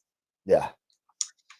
Um, and just from a process, what you're doing, don't be afraid to throw out your bad subs. You know, Pix Insight has Blink, but AstroPixel Processor and Deep Sky Stacker allow you. You just click on the sub, just scroll through them, look for the ones that have the wind gusts that came through or the passing cloud or whatever.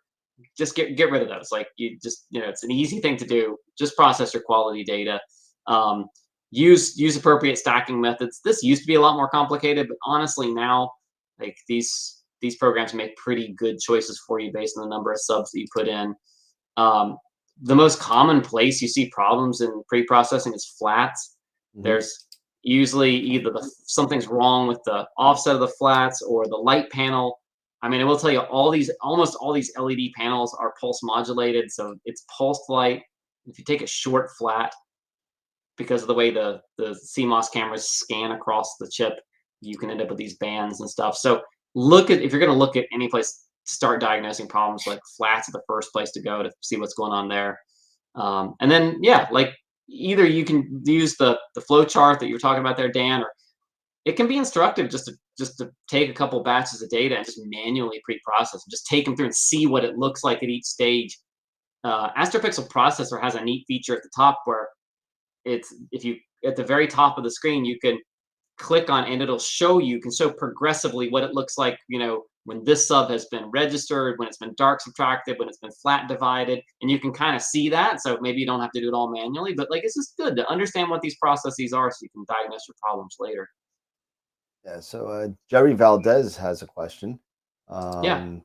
Uh, Charles, any guidance, no pun intended, on how to determine the best exposure time?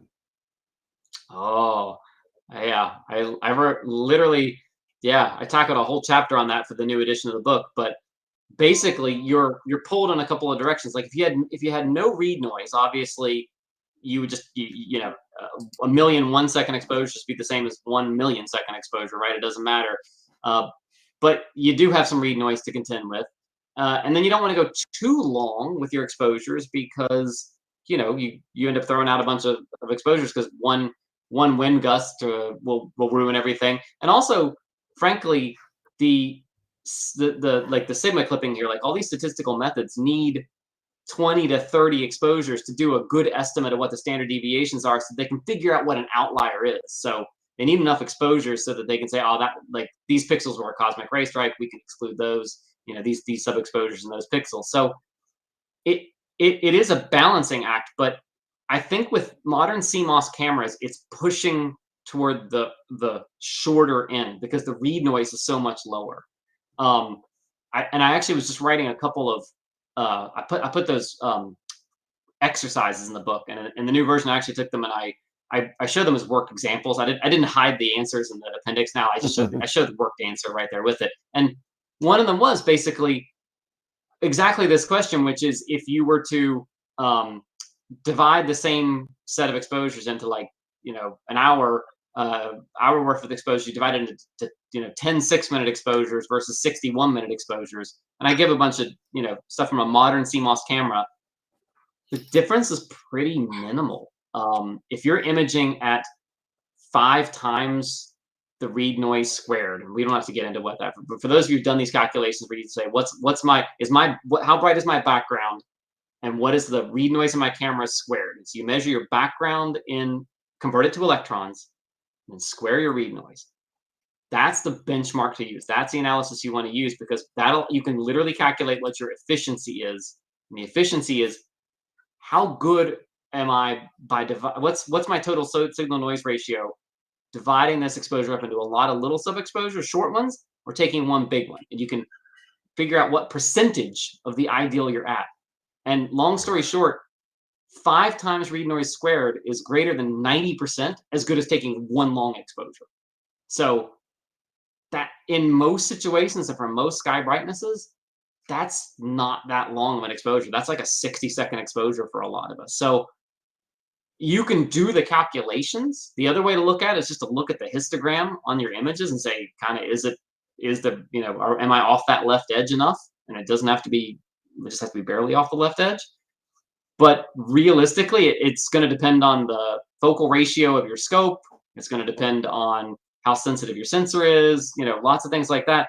But I shoot 5-minute subs narrowband, and I shoot 90-second subs for RGB, and 30 seconds or 60 seconds for luminance now. So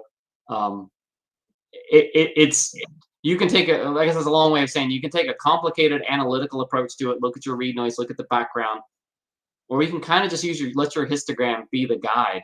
But overall, because read noise is so low now, shorter exposures are just a lot more tolerable than they used to be. Yeah, we got a bunch. And that's what I would say too, and that's what I was thinking as well. Especially to your point, Charlie, is you letting the histogram be your guide. If you can if you don't go too far, right, if you can find a good sweet spot where you're far enough to the right, where you're not super, where you're not really oversaturating too much. And a lot of times, even in, certain Bordeaux areas, Bordeaux skies, you can get away with 60 or 90 seconds. Just really keep an eye on that histogram and make sure you're not really clipping. Once you know you're not clipping, you can get some pretty satisfactory results that way. Yes.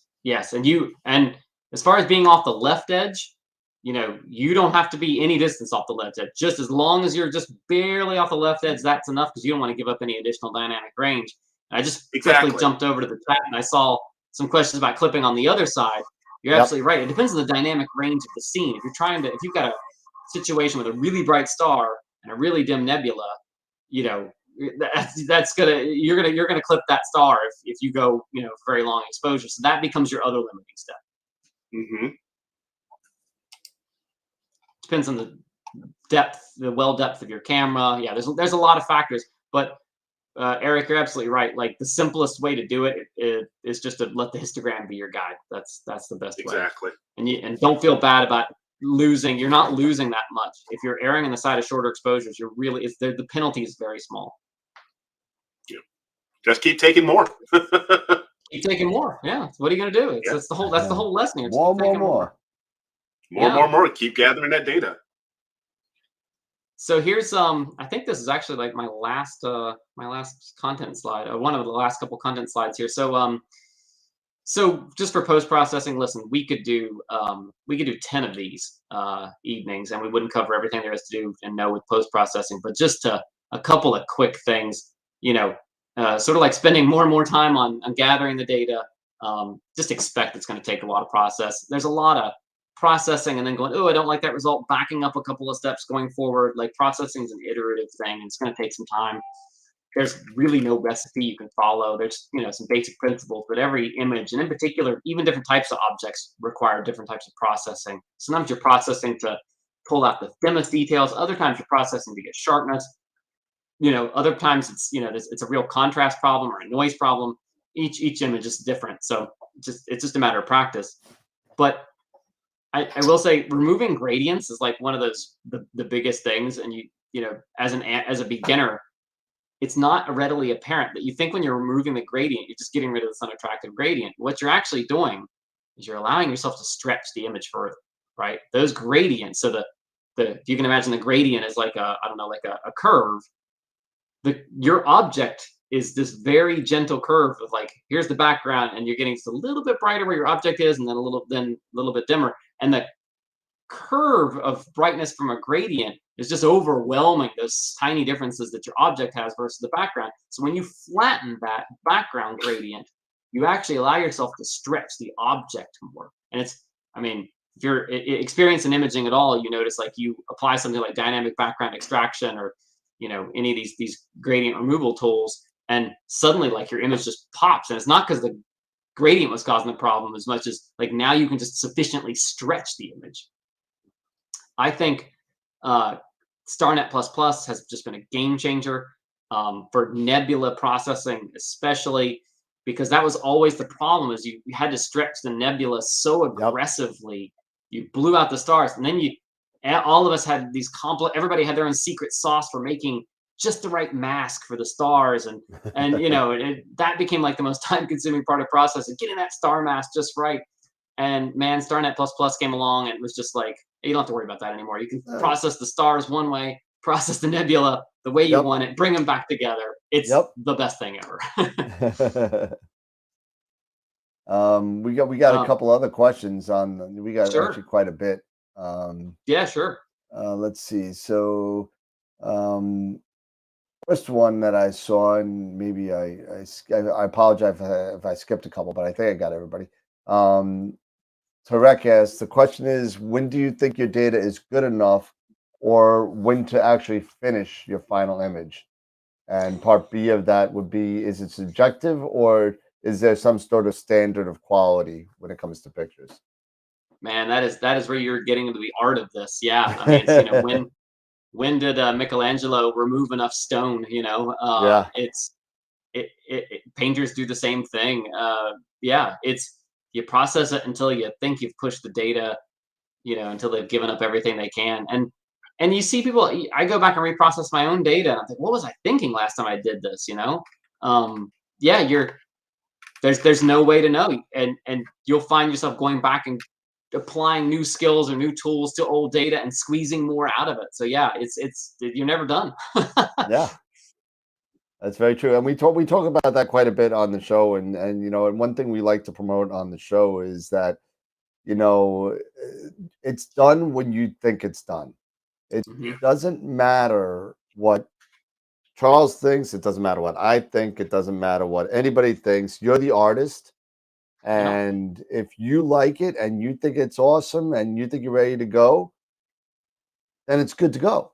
You know, that's about right. You know, it's you're again, that is all about when you become not a picture taker, but like Scott likes to say, with paint with photons. I believe he likes to say quite a bit. And that's what we do. We judge levels, we do curves, we get rid of light, we add light, we do such that we squash stars, we make them bigger, we add spikes, whatever it is that makes your picture. And we've seen so many things, especially on one of the last pictures of the week. I think we had 2 images of the elephant trunk, and one was like kind of like the normal looking SHO elephant trunk type of picture, and another one was a completely different take on it, and he changed it to a purple kind of shade. And again, that's what it's all about. It's all about what you think of is good for you and what your style is. Yeah. No, you're absolutely right. There's no right or wrong here. I mean, you're going to, you know, you can take it as far as you want, you know, because there's always that value, or they call it, of diminishing returns, whatever it is. Yeah, law of diminishing returns. Yeah. So, I mean, push it as hard as you think you want to push it. You know, go as long as you think you feel you want to go. and you feel satisfied with. It's all in how you perceive and all in your perception of what you're satisfied with. If you want to just spend, 8 hours, or just that one night or 2 nights imaging, and you're satisfied with those results, then K. If you want to be the type that goes, and wants to do a 48-hour project, and do 48 hours of integration time, hey, go for it. It's Absolutely. really all And your standards, they're going to change over time too. Like what's good enough for you now in 6 months might not be good enough, so that's going to change. Yeah, because like if you sit there and you start off and you got some good data, you got some M42, you just got a new scope, you spend 3 hours on it, and you thought it was great, and then you think about it next winter and said, you know what, remember that data I did last winter? Let me see if I add another 3 hours. Let me see what happens. And I still got the same scope, I still got the same camera. Dump it all together and see what happens. Coming around every year, it's going to come back. Yeah, it's going to come back. Well, at least we hope it comes back every year, or else we're in trouble. But I mean, for me, I've always been, being in this, and I've only been in it for, maybe it's been about now 4 years or so, and I still have that impatience in me sometimes to, want to try to get things done, as quickly as possible, or just spend only a certain amount of time. But I have learned even more, as time goes on. Maybe I should have spent a little bit more time on this or that. You've learned. You eventually you'll figure out what's going to work out best for you. Yep. Let's see. There was a couple other ones. Someone's talking about my. I've been not promoting, but talking about a chip in a couple of shows. But we'll get to that one. There was a couple of questions. Charles was at Cap 404 was asking, Charles, what do you think the impact of Sony's new stacked CMOS sensor will be? The question I was talking about. Oh, sorry, bud. No, but there were a lot of questions before that, so I was going back. I'm sorry, my bad. The other question I was looking at, MX Quattro Bob, who actually I just met. He just came to the store. He came down last Saturday, and I drove down and actually met him from Connecticut, and he came down to the store to say what's up. He bought an MBZ, by the way, thanks to you, Eric. So nice. Right. But he wants to know, is efficiency the same as gain? Okay. No. So no. Yes. So let's and I've used efficiency in 2 ways in this presentation. So one's quantum efficiency. That is the percentage of photons that strike the sensor that it registers. So quantum efficiency, QE, is like how many photons are actually being registered, and that's what I was talking about. It's improved a lot. I was talking about efficiency of a stack of images, and what I was referring to there is it's the percentage of the ideal signal to noise ratio you get. So if you would take an image, one long exposure that was, let's say, 10 hours long, and that would have one read noise hit, one exposure. That's your perfect ideal. What percentage of that signal to noise ratio are you getting when you chop 10 hours of exposures into 500 exposures? Because you're getting read noise and entering that image 500 times. So you can calculate what the percentage of the ideal is, and that's another use of the term of efficiency. So gain is a totally different thing. Gain is simply the number of analog to digital units you're getting for every electron that's measured on the sensor. That strikes chip, yeah. And then it's basically ISO. Quantum efficiency or gain? Gain. Yeah, okay, good. I just wanted to make sure that we're on the same page because we were told. Okay, yes. Okay. Yeah, you got me scared for a second. But and then we're on the Eric's question that he was asked, and this is something that we've been talking about in a couple of shows. What do you think the impact of Sony's new stacked CMOS sensor will be? That's the one that Eric just said before. Yeah, I have to admit, I don't know that much about it, but it's one of those things that I hope makes me eat my words when I said on the prior slide where I said, I don't know that sensors can get that much better.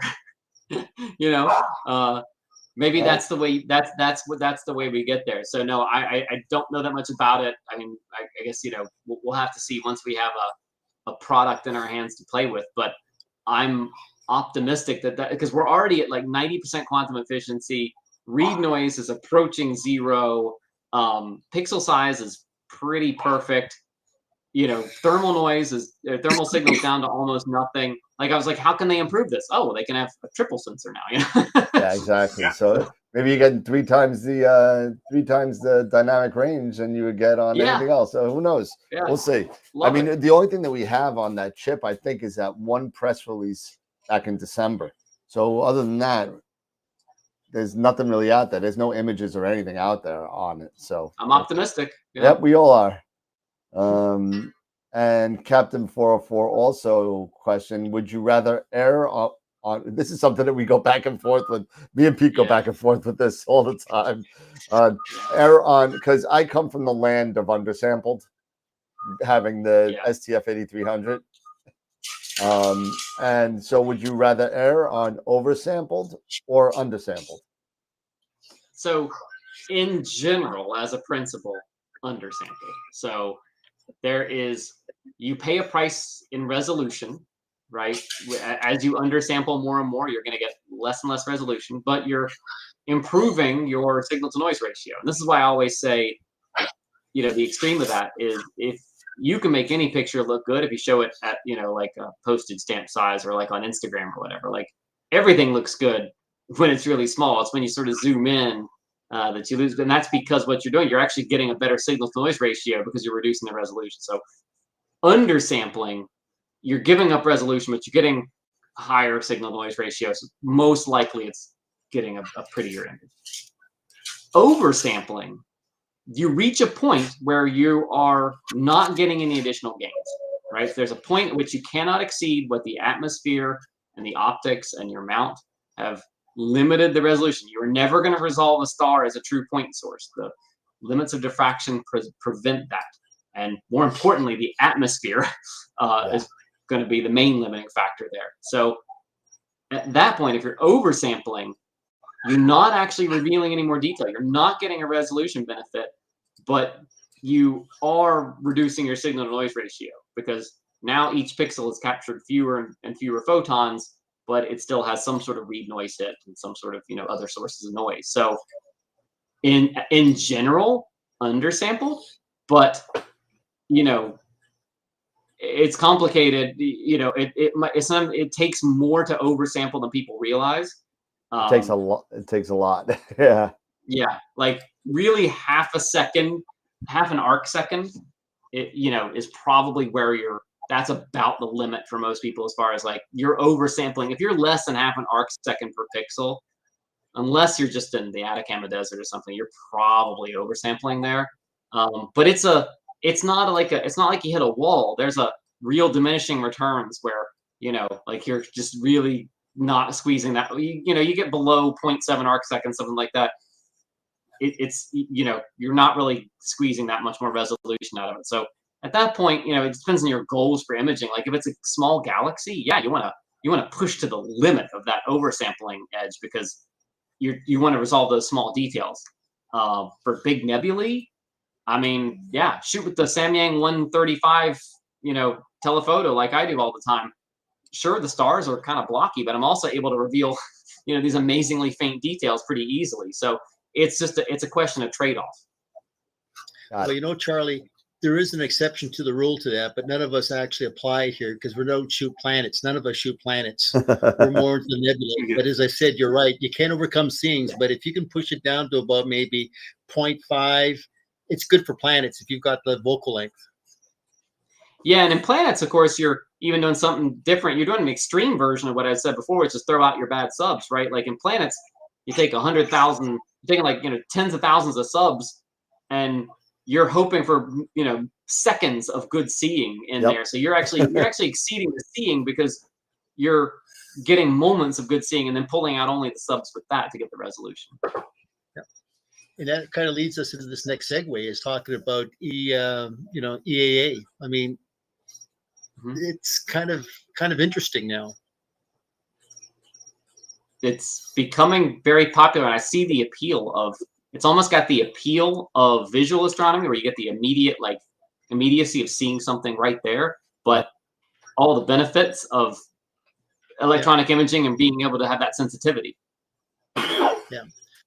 You know, it's interesting is that, you know, I can see these commercial prosumer cameras. Everybody's going to the smaller pixel size, but you're absolutely right. Is that you have to look at the image scale. You have to determine what the image scale is, because you have to get the image scale appropriate to the focal length. And it's a shame that when we start looking that, you know, people like to get that longer focal length, but then again, you've got to spend a lot more money for the larger size pixels on these cameras. I mean, you know, when you start getting into that focal length range of about 35,000, 4,000 and plus, you know, we got to be looking at pixel size now between 10 to 12 mics, and the cost just goes exponentially. So maybe in the future, maybe the cost of these sensors will go down, you know, because maybe they just get mass produced now, you know. And this brings up another point. When we start looking at cost of sensors, people talk about, well, should I get a grade 1 sensor? And I keep thinking, why do you want to spend the money on a grade 1? Because over time it's going to degrade to a grade 2 sensor. So don't worry about it. Yeah. Well, you know, the other thing, Pete, is as read noise approaches 0, the cost of software binning in terms of signal noise ratio also approaches 0. So, you know, you can now buy a CDK scope, really long focal length, and just bin 3x3 on one of these CMOS cameras now, 2x2 at worst, you know, 3x3 for most cases, and the total read noise for that combined pixel is still lower for 9 pixels than it was for a single large pixel on the old cameras. Hey, Charlie, that brings up another point. Can you maybe explain to the viewer membership the difference between software binning and hardware binning? Great question. Yeah. So, well, there'll be a time probably in the future, if the trend continues, where no one knows what hardware binning is. But the way a CMOS camera, or sorry, a CCD camera used to be read out. So the photons strike the silicon, those dislodge an electron. The whole point of the imaging sensor is that each photosite is collecting those electrons, right? Then at the end of the exposure, you read it out. And what they used to do was there was one analog to digital converter, you know, possibly for the whole chip, but maybe even just for a row.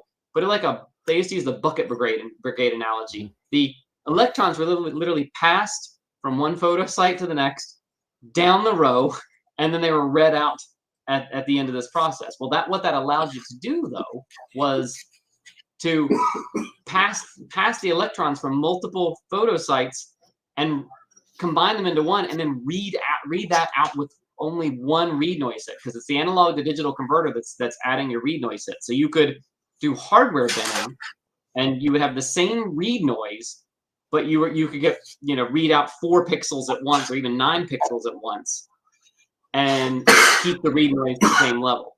Well, software binning is just where you have the image, it's already been read out the camera. The read noise has already affected the image, and all you're doing is reducing the resolution. So it's what you do in Photoshop or whatever, like when you resample an image or you shrink its size. That's software binning. Well, it used to really matter a lot because read noise was high, and you wanted as, you know, few of those read noise hits as you could get. And so hardware binning was great on CCD cameras. Now read noise is so low on these CMOS cameras that it's inherent in the CMOS design. You can't do hardware binning, at least on most of these cameras. I know there's some scientific ones, I guess, that can do it, but all the consumer CMOS cameras, the analog to digital converter is on each pixel. So there's no ability to hardware bin, because each pixel is its own little camera unit, and it measures its own charge essentially. So you can't do hardware binning anymore. But my point was that the read noise has now gotten so much lower that it actually doesn't matter. We're already an order of magnitude lower on the read noise, so you don't even need the old hardware binning that we used to have. Mm-hmm. Yep. Right.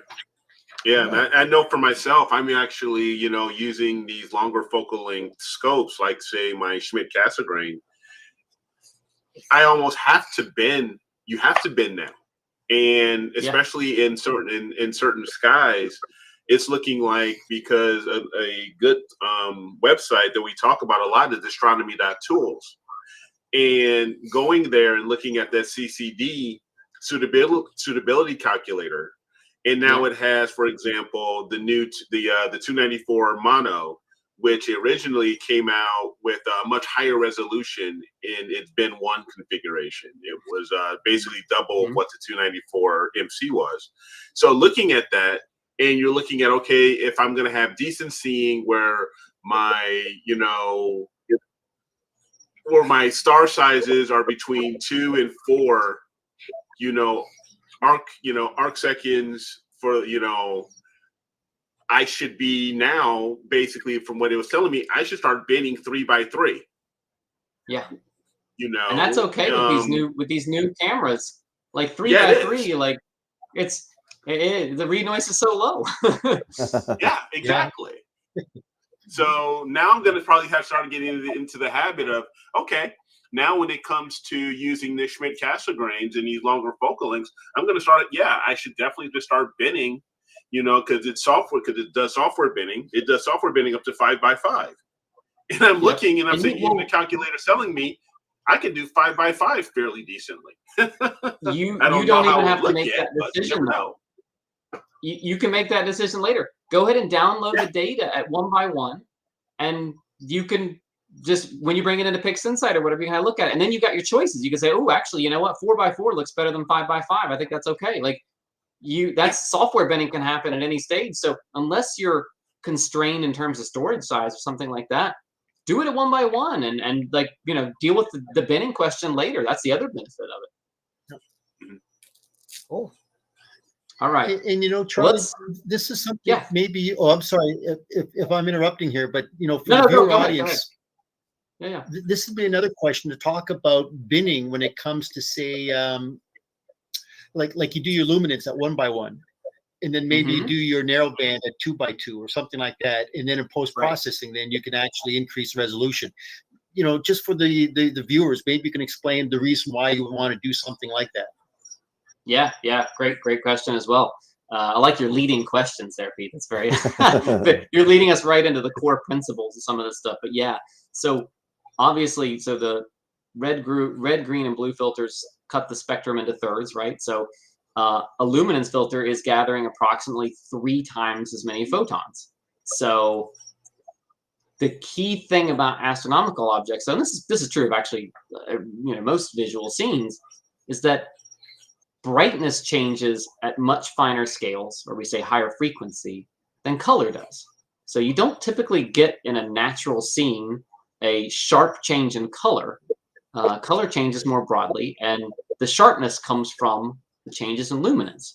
So what that allows us to do is to take luminance data using a luminance filter at a high resolution and gather all those photons. We're not throwing any of them away, right? We're getting everything in. And you get a really high signal-to-noise ratio image that way in luminance. And then you take color data, and you can take less exposure time through each color filter. And so you get a much lower signal. You get a noisy image. And then what you can do is you can bend that image 2x2 or 3x3 or whatever. And that will improve the signal-to-noise ratio of that image. And then you apply that as just the color to that luminance image, and it's what you're taking advantage of is the fact that the color in the image doesn't change at a very high frequency. There's not abrupt changes in color, and so you can get a very nice, very good-looking image by just applying, take 1/3 of your imaging time and apply it toward getting color data, and then 2/3 you spend getting luminance data, and then you just overcome that lack of signal to noise ratio in the color data by binning it, and it's fine because the color resolution is just inherently low as far as the speed or the fineness at which color changes. So it's a great trick. You have to play with it a little bit. You have to get used to, it depends on your light pollution and some other stuff, but it really allows you to squeeze a lot more signal to noise ratio out of broadband objects, right? So this is primarily for galaxies and reflection nebula and things like that. All right, so I'm aware that we're coming up on 2 hours here, so we're at the end. So I will just say the last couple of tips here. As a beginner, you get noisy data, you want to apply noise reduction. The answer is always to go get more data, but you got what you got. But noise reduction is pretty apparent in your final result. It tends to make things look plasticky. So you try to apply as little as you can. Less processing, usually more. Again, that's easy to say when you've got great data. And then step away from the computer, both for your own sanity, but also because you get used to the way things look. And then you come back 5 minutes later and you're like, wow, that is a really color balance is way off on that image. What was I thinking? It's because your eyes have just become so accustomed to it. So you gotta step away. I will just say what I did. I took all the things that we talked about tonight and I grouped them. And I said, I just want to point out that the majority of the things we talked about cost very little to do, right? So you can improve your imaging a lot by changing what you do or minor changes to your setup. You don't, if your first instinct is to buy a bigger telescope and a better mount and everything, it's like, yes, those are things you can do, but more than half the things we talked about tonight are a commitment of time or a little bit of effort or practice or something like that that'll make things better. It doesn't have to cost a lot of money to do that. So I just wanted to underscore that point. I know this is an expensive hobby. I know everything seems like it's an endless hole of money for adapters and everything like that. And yes, to some extent that's true, but you can really improve precise your imaging. parts. Yay. What's that? Yeah, precise parts. Yeah. Yes. Yes, there's a whole cottage industry, precise parts and feather touch focusers and all these folks out there who are there to fill those tiny gaps with expensive parts. I got a whole shelf in my closet of death and you'll hear it. That's precise parts. That's a small fortune in precise parts that I don't need, and I'm gonna sell them all to Pete. You got to get those up on AstroWorld, man. Dan, I need an M72 to an M54 mail thread, 60.2 millimeters. I'll see what I can do for you. So I know we've done all the questions as we've gone. So this is it. But this is a crazy faint object in the lower part of Cygnus called G65.3. It's a supernova remnant. Only a few amateur images, but this is one of my longer projects. This is about 70. The first time I took this object, I took 99 hours worth of exposures. Then I got the 2600, and I got a better picture of this object last summer with about 50 hours worth of exposures than I did with the 8300 at almost 100. So this is an object I've imaged twice. I'll probably go back and do it again next summer. And it's just incredibly faint. But again, to the point of you come back to these objects, you try harder, you gather more data, you try your processing again. It seems like there's only a finite number of objects out there, but there are just an infinite number of ways to interpret them. And you are always improving, and you look back in your old work and see how much further you've come. That's why this is just such a fantastic hobby to be in. Well, as I said, Charlie, your books are phenomenal, and believe me, everybody who I talk to, I tell them the first thing they need to do is to buy your books. And each week we always get questions about the fact, well, what should I image? But I mean, if you look at your book at the very back, you do give the definition. Is it an H2 region? Is it HA, O3, S2? You've actually put a lot of this data into these targets. And that really is a book that I think that a lot of our viewer memberships should actually, check in. If we get back with it, could you, hey, Dan, if you got a copy of it, can you show the book to everybody so they can see exactly the book that we're talking about?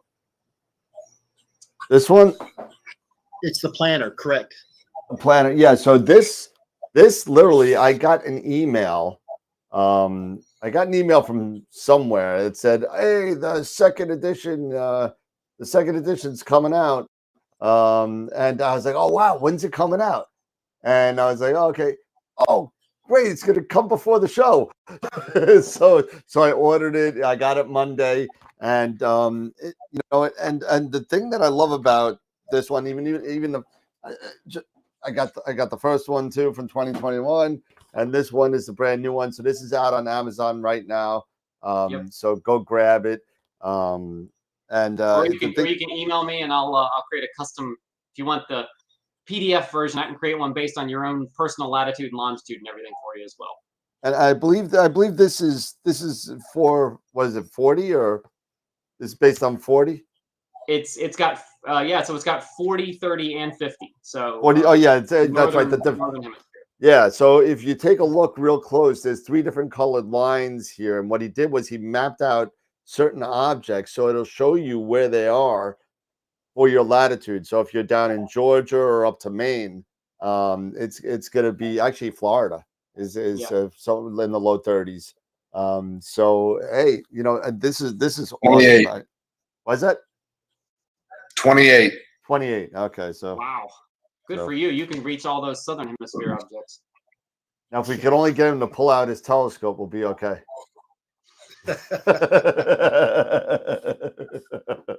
Scott, what happened to the glasses?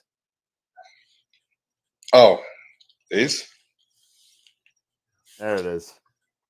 The max headroom glasses. There you go.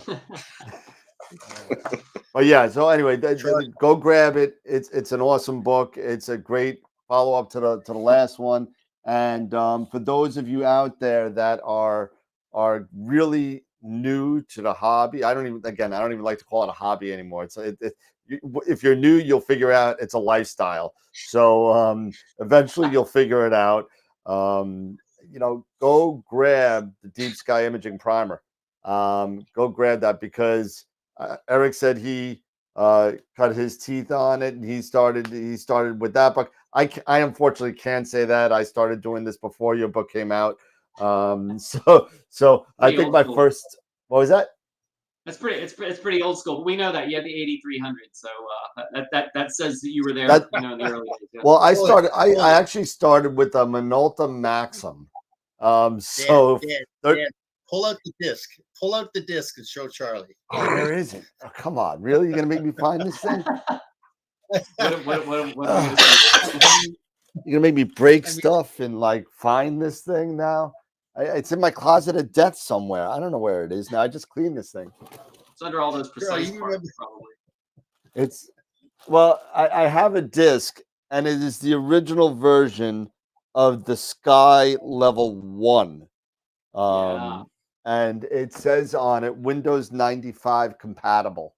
And I think I can't find it right now, Pete. I'm sorry. You threw me on the spot there. I don't know. I just cleaned the room up. My wife told me I had to clean or get out, and so I cleaned. So, smart choice. But yeah. So can we post your email address, Charles? I'm getting questions about your email address. Yes. To get in contact with you. It's deepskyprimer@gmail. And I'll put that in the chat. Yeah. And why am I getting virus threats? I can put it in there. Yeah. Okay, there you go. Okay. Yeah. Yeah, everybody is just going. Great presentation. Thank you so much for your time. Let's see. The best astrophotographer in one of our clubs recommended your book when I first started out with astrophotography. It's a fantastic resource. Thank you so much. So happy to hear that. Yeah. Happy to help. So I mean, you have nothing but fans here, so that's a good thing. Sometimes you get those people that you just can't please, and we're not them. So that. Thank you so much for coming on and spending. Thanks for having me. Spending 2 hours with us. What's that? I hope it was helpful for some people, and like I said, sometimes it's just good to sit down and think about it, but it's also just good to sit around and chat about this. So thanks for having me on. I really appreciate it. We do have a giveaway that we have to do still. Oh yeah. We have a giveaway, and for those of you, we actually are moving one of our giveaways up, and we have as far as giveaways are concerned, there's another giveaway on the site. If you haven't gone to the site and looked at the giveaways, we added a 5th one. Jerry Valdez, who is in the chat right now, donated a 1-year subscription to Adobe Creative Cloud. For Lightroom and Photoshop. Thank you to Jerry for that, and that's a big value. We're going to be doing that giveaway in the summer as well. So that's going to be cool. So thank you, Jerry, for the donation there, and we'll give that away very, very soon. So we do. Go ahead, Pete. I'm sorry.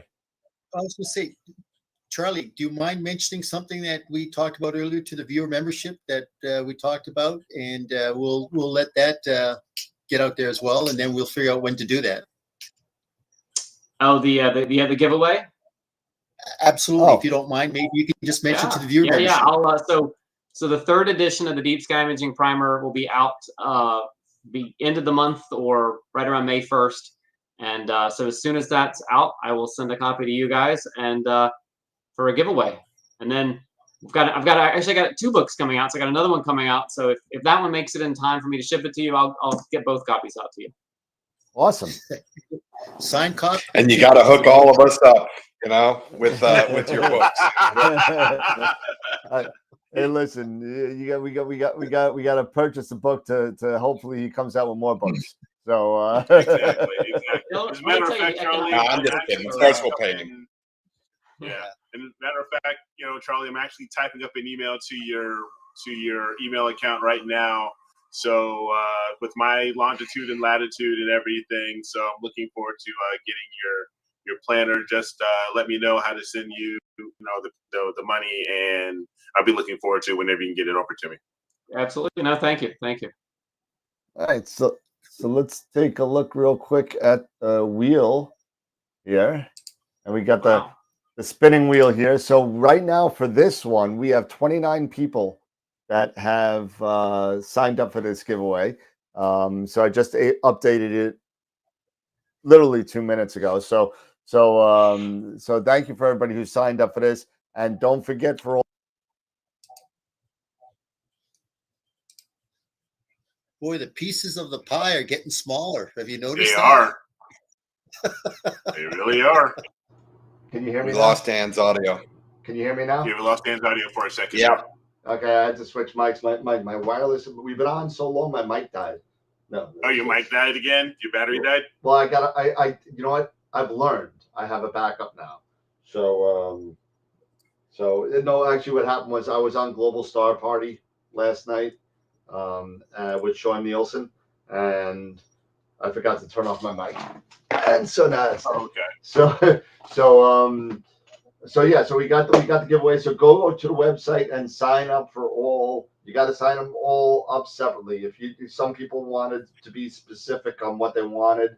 Some of them just wanted to be in the Eagle. They didn't want to be in the $50 gift certificate. So I put a giveaway up for everything that we're giving away. We have 5 giveaways. We have a $50 gift certificate to Camera Concepts, which we're giving away tonight. We have a $50 gift certificate to Woodland Hills. We have the Eagle 4 Pro in the summer. We have multitudes of free workshops and yearly subscriptions to IP for AP and Masters of Pits Insight, and the 1-year subscription to the Photoshop Creative Cloud package with Lightroom and Photoshop. So we got all that stuff going on. So go sign up for them, sign in, do whatever. And here we go. So we're ready to do the giveaway? Let's go for it, man. All right, here we go. Let's see. I'll go. No quit. No whammies. No whammies. No whammies. And you're so lucky. No. Oh. So if that landed on Andreas Salazzi. Solo, what? Yeah. So that's a second win for Andres in two different spins. That's kind of odd. two different giveaways. So that's fine. But Andres won again. But however, if that did fall on Dank would have to be excluded on that because he won the last one. So Andres, congratulations. And again, we'll get you an email out. I'm going to need to give you a link to fill in some information so we can get you your gift certificate to Camera Concepts. So congratulations there to Andres. Whew. Very, very nice. All right. Awesome. Let's get back. Excellent.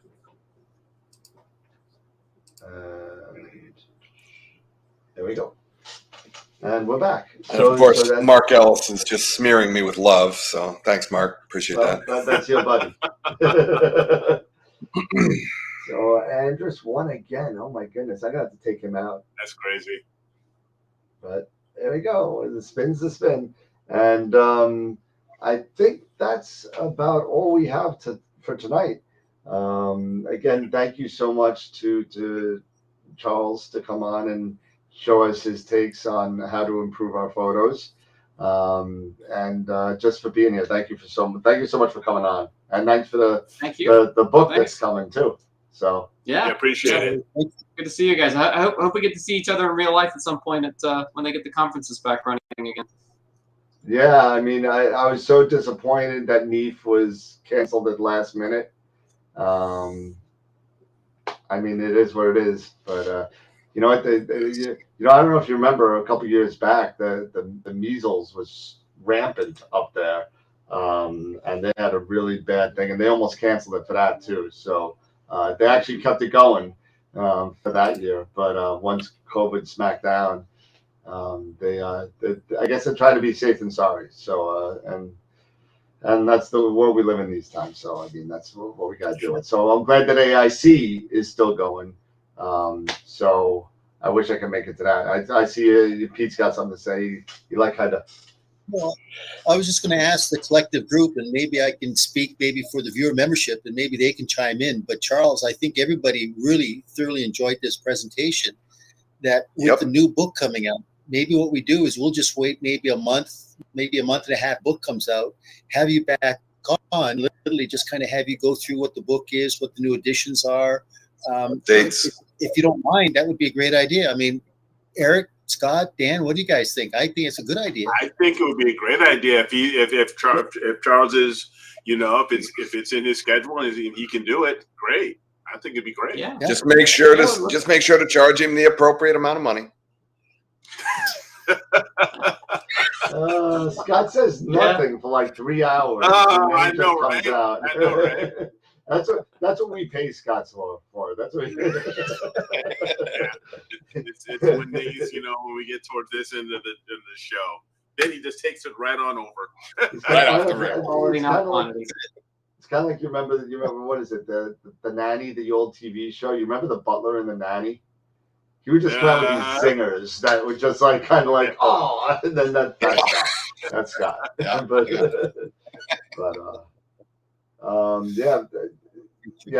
people are saying a bit of a book review on the new primer would be great.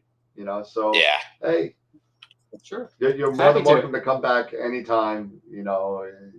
I know you got a lot of projects in the works, so you're more than welcome to come back. It's a lot of fun. We'll come back. We'll talk about that billion pixel image. How about that? And then we'll talk about the book. Yeah. Absolutely. That'd be Awesome picture. That really is. That's a great picture. Yeah. Cool. Happy to. All right, everybody. So Charles, when we exit, if you want to hang out a couple of minutes later, it will kick us out online, and we'll be back in the other green room. But if you want to hang out for a little bit, you're more than welcome to hang out. But sure. Everybody, thank you so much for coming down tonight and spending the evening with us and Charles and talking about his insights to astrophotography, because it's been quite enlightening to everybody. And I got to say, we had a record of 51 live people watching it tonight. So thank you for the support for everybody. We still have 37. Usually after the wheel spins, it goes down to like 12. We still have 37 people watching. So so thank you everybody for coming down and hanging out with us. It's been great. It's been enlightening, everybody, and have a good night. It's 11:15, and thank you so much. So keep imaging, keep educating, and clear skies, and we'll see you Friday night. Have a good night, everybody. Night, everybody. Clear skies.